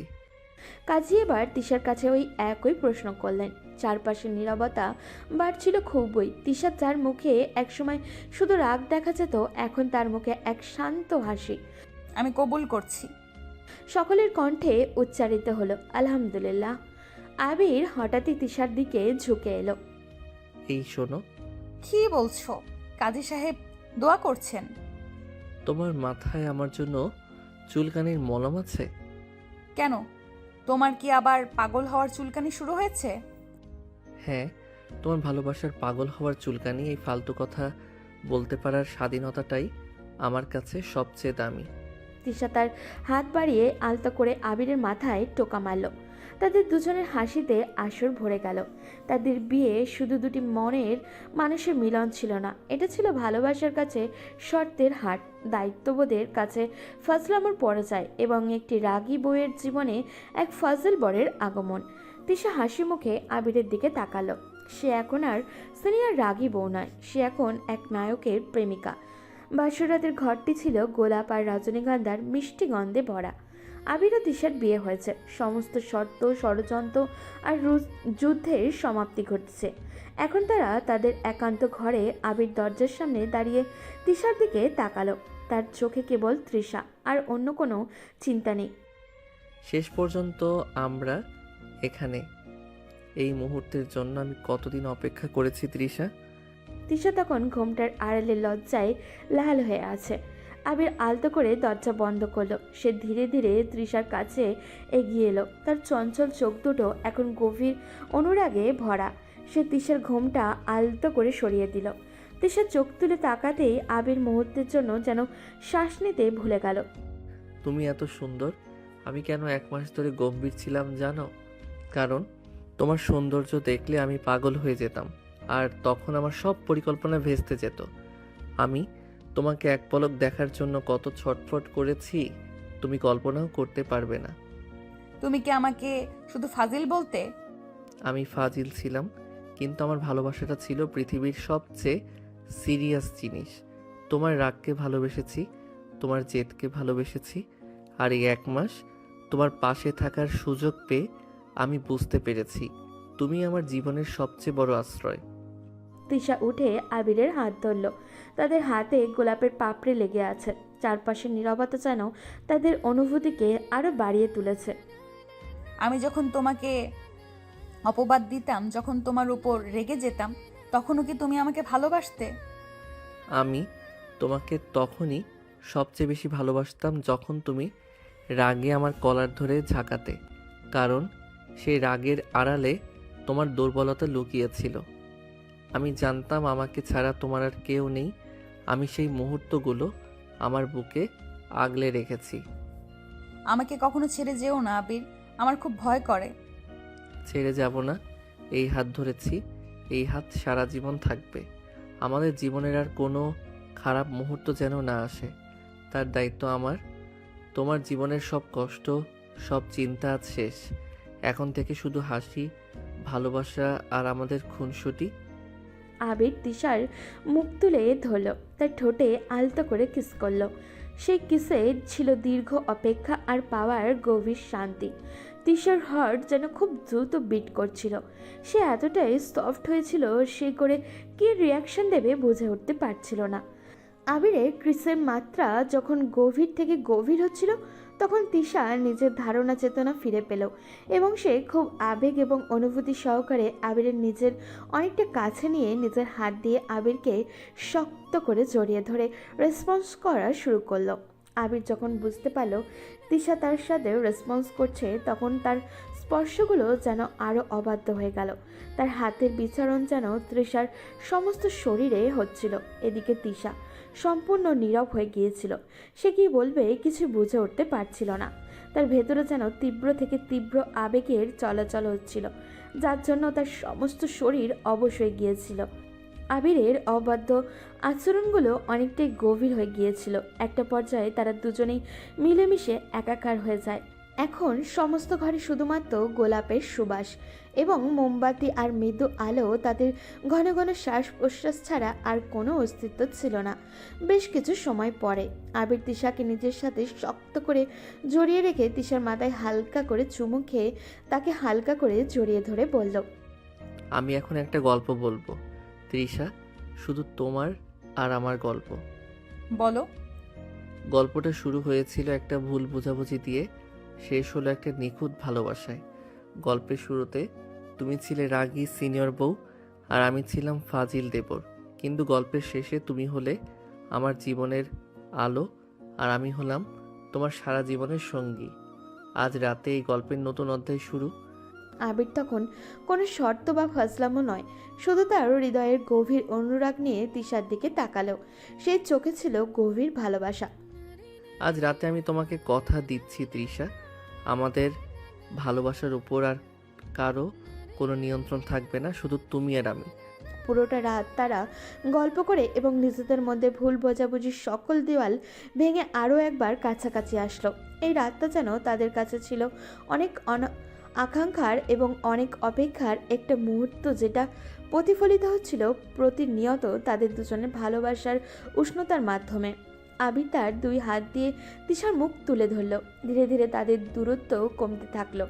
এই ছিল সেই মুহূর্ত যেখানে সব অপেক্ষা, সব কষ্ট আর সব দ্বিধার সমাপ্তি ঘটল। বাসের রাতের নীরবতা ভেঙে কেবল দুটির হৃদয়ের উষ্ণতা আর ভালোবাসার ফিসফিস শব্দ প্রতিধ্বনিত হতে শুরু করলো। তারা একে অপরের কাছে নিজেকে সঁপে দিল। সেখানে ছিল শুধু নির্ভরতা, সম্মান এবং সীমাহীন ভালোবাসা। ভোর রাতে তারা দুজনে ঘুমিয়েছিল। হঠাৎ করে জানলার পর্দা ভেদ করে আলো এসে এখন তৃষার চোখে পড়ল। তখন তৃষার ঘুম ভেঙে গেল। ভোরের প্রথম আলো ঘরে গোলাপি পর্দা ভেদ করে আচ্ছাভাবে বিছানার ওপরে এসে পড়েছে। মৃদু বাতাস জানলার চিকন ফাঁক গলে ঘরে প্রবেশ করছে, আর তারা সাথে মিশে আছে রজনীগন্ধার মিষ্টি সুবাস। তৃষার ঘুম ভেঙে যেতে সে লক্ষ্য করে দেখলেও সে এখন আবিরের প্রশস্ত বুকের উপরে নিশ্চিন্তে শুয়ে আছে। আবিরের বাঁ হাতটি আলতো করে তার কাঁধের উপরে রাখা। তৃষা আস্তে আস্তে চোখ খুলে আবিরের মুখের দিকে খুব গভীরভাবে লক্ষ্য করলো। কি নিষ্পাপ আর শান্তভাবে ঘুমিয়ে আছে ছেলেটি। কে বলবে এই ছেলেটা কাউকে এতটা ভালোবাসতে পারে, তার জন্য তার পুরো জীবনটা ঝুঁকির মধ্যে দিয়ে দিতে পারে। এইসব কষ্টের দিন, শর্ত আর আবিরের গভীর ত্যাগ, সমস্ত কিছু কথাতে ভাবতে ভাবতে তৃষার চোখে পানি টলমল করে উঠল। সে নিজেকে পৃথিবীর শ্রেষ্ঠ ভাগ্যবান মনে করতে লাগলো। আবিরকে এখন কেবল তার রক্ষাকর্তা নয়, জীবনের অবিচ্ছেদ্য অংশ মনে হচ্ছে। তৃষা আবিরের দিকে গভীরভাবে তাকিয়ে থাকে। হঠাৎ করেই আলতোভাবে আবিরের কপালে হালকা একটা চুমু খেলো। তারপর সাবধানে শাড়িটা কোনো মতে নিজের শরীরের সাথে জড়িয়ে ওয়াশরুমের দিকে পা বাড়ালো। তৃষা যখন বিছানা থেকে উঠতে যাবে, তখন তার নিজের শরীরের প্রতিটি পেশিতে যেন গভীর এক ক্লান্তি অনুভব হচ্ছিল। কিন্তু তারপরেও সে মনের জোর দিয়ে নিজেকে নিয়ে ওয়াশরুমের দিকে চলে গেল। হঠাৎ করেই আবিরের ঘুম ভেঙে যায়। সে পাশে তৃষাকে অনুভব করতে না পেরে চমকে ওঠে। সে হাত দিয়ে বিছানার এপাশে তৃষাকে খুঁজতে থাকে। যখন তৃষাকে নিজের পাশে পায় না, তখন সে তাড়াতাড়ি উঠে বসে আশেপাশে খুঁজতে শুরু করে। কিন্তু যখন ওয়াশরুম থেকে পানির মৃদু আওয়াজ আসে, তখন সে বুঝতে পারে তৃষা ভেতরে আছে। কিছুক্ষণের মধ্যেই তৃষা ওয়াশরুম থেকে বেরিয়ে আসে। সে কোনো মতে শাড়ির ভাঁজগুলো ঠিক করার চেষ্টা করছিল, যদিও তার হাঁটার গতি ছিল খুবই ধীর। তৃষাকে এই অবস্থায় দেখে আবির বিছানা থেকে দ্রুত নেমে তার দিকে এগিয়ে যায়। সে তৃষাকে দেখে কিছুক্ষণ অবাক হয়ে তাকিয়ে থাকে। তারপর তার মুখটা এক মুহূর্তের জন্য কঠিন হয়ে ওঠে। হুট করে সে অনুতপ্ত কণ্ঠে বলে ওঠে, তোমার যদি এতই কষ্ট হচ্ছিল তাহলে তুমি আমাকে আটকালে না কেন? হঠাৎ করেই আবিরের কণ্ঠে এমন কথা শুনে তিশার পা থমকে যায়। সে কি করবে বা কি বলবে কোনো ভাষাই খুঁজে পাচ্ছিল না। সে শুধু অবাক হয়ে আবিরের দিকে তাকিয়ে রইল। আবির যখন দেখল তিশা তার দিকে অবাক হয়ে তাকিয়ে আছে, তখন সে ছুটে গিয়ে তিশার হাত ধরে। তৃষাকে ধরে নিয়ে এসে বিছানায় বসিয়ে আবির তার হাত দুটো ধরে তৃষার দিকে গভীরভাবে দৃষ্টি নিবদ্ধ করে তাকিয়ে বলল, আই অ্যাম সরি। আমার সব মনে আছে তৃষা। আমি জানি তুমি কতটা নতুন। শুধু আবেগের বশে ভালোবাসার তাড়নায় আমি ভুলে গিয়েছিলাম। আমাকে আটকালে না কেন তুমি? তোমার কষ্ট দেখে আমার নিজেরই কষ্ট হচ্ছে। তোমার কোনো দোষ নেই আবির। তুমি কি ভাবছো? এটি তো আমাদের ভালোবাসার প্রথম চিহ্ন। তোমার এত কাছে আসতে পেরে, তোমার এই গভীর ভালোবাসা অনুভব করতে পেরে আমার এই সামান্য কষ্ট কিছুই না, বরং আমি নিজেকে পৃথিবীর শ্রেষ্ঠ ভাগ্যবান মনে করছি। তুমি শুধু আমার পাশে থেকো। আবির তিশার হাত ছেড়ে আলতো করে তার কপালে একটি গভীর চুমু খেলো। তার চোখ দুটো ছিল গভীর মমতা আর অনুরাগে ভরা। সে তৃষাকে শক্ত করে নিজের বুকের সাথে জড়িয়ে ধরল। আর কখনো একা কষ্ট পাবে না আমার রানী। কালকের রাতটা ছিল আমাদের শর্তহীন ভালোবাসার অঙ্গীকার। আজ থেকে আমাদের জীবনের প্রতিটা সকাল হোক নতুন করে শুরু করার প্রত্যয়। নতুন করে শুরু তো হয়েই গেছে আবির। তোমার ফাজলামো, তোমার সিরিয়াসনেস, সব কিছুর উপরে আমি তোমাকে বিশ্বাস করি। তুমি যখন আমার পাশে থাকো, আমার আর কিছুরই প্রয়োজন হয় না। আমাদের গল্পের শুরুটা ছিল শর্ত দিয়ে, কিন্তু শেষটা হবে ভালোবাসা দিয়ে, যা কখনো শেষ হবে না। এই যে তুমি এখন আমার বুকে শুয়ে, এটা কোনো গল্পের শেষ লাইন হতে পারে না। এটা আমাদের নতুন গল্পের সূচনা। সেই গল্প যেখানে রাগী সিনিয়র বউ আর ফাজিল দেবর মিলে একটা সুখের সংসার গড়ে তুলবে। ঘরের জানলা ভেদ করে প্রথম সকালের নরম রোদ এসে পড়ল তাদের দুজনের ওপরে। আবির তিশাকে দু হাত দিয়ে আবারও শক্ত করে জড়িয়ে ধরল, আর তিশা আবিরের বুকে মাথা রেখে নিশ্চিন্তে হাসল। তাদের দীর্ঘ অপেক্ষা, সব ভুল বোঝাবুঝি আর সব শর্তের বেড়াজালা আজ ছিন্ন হয়েছে। আজ থেকে তারা শুধু একে অপরের একটি নিখুঁত ভালোবাসার বন্ধনে আবদ্ধ।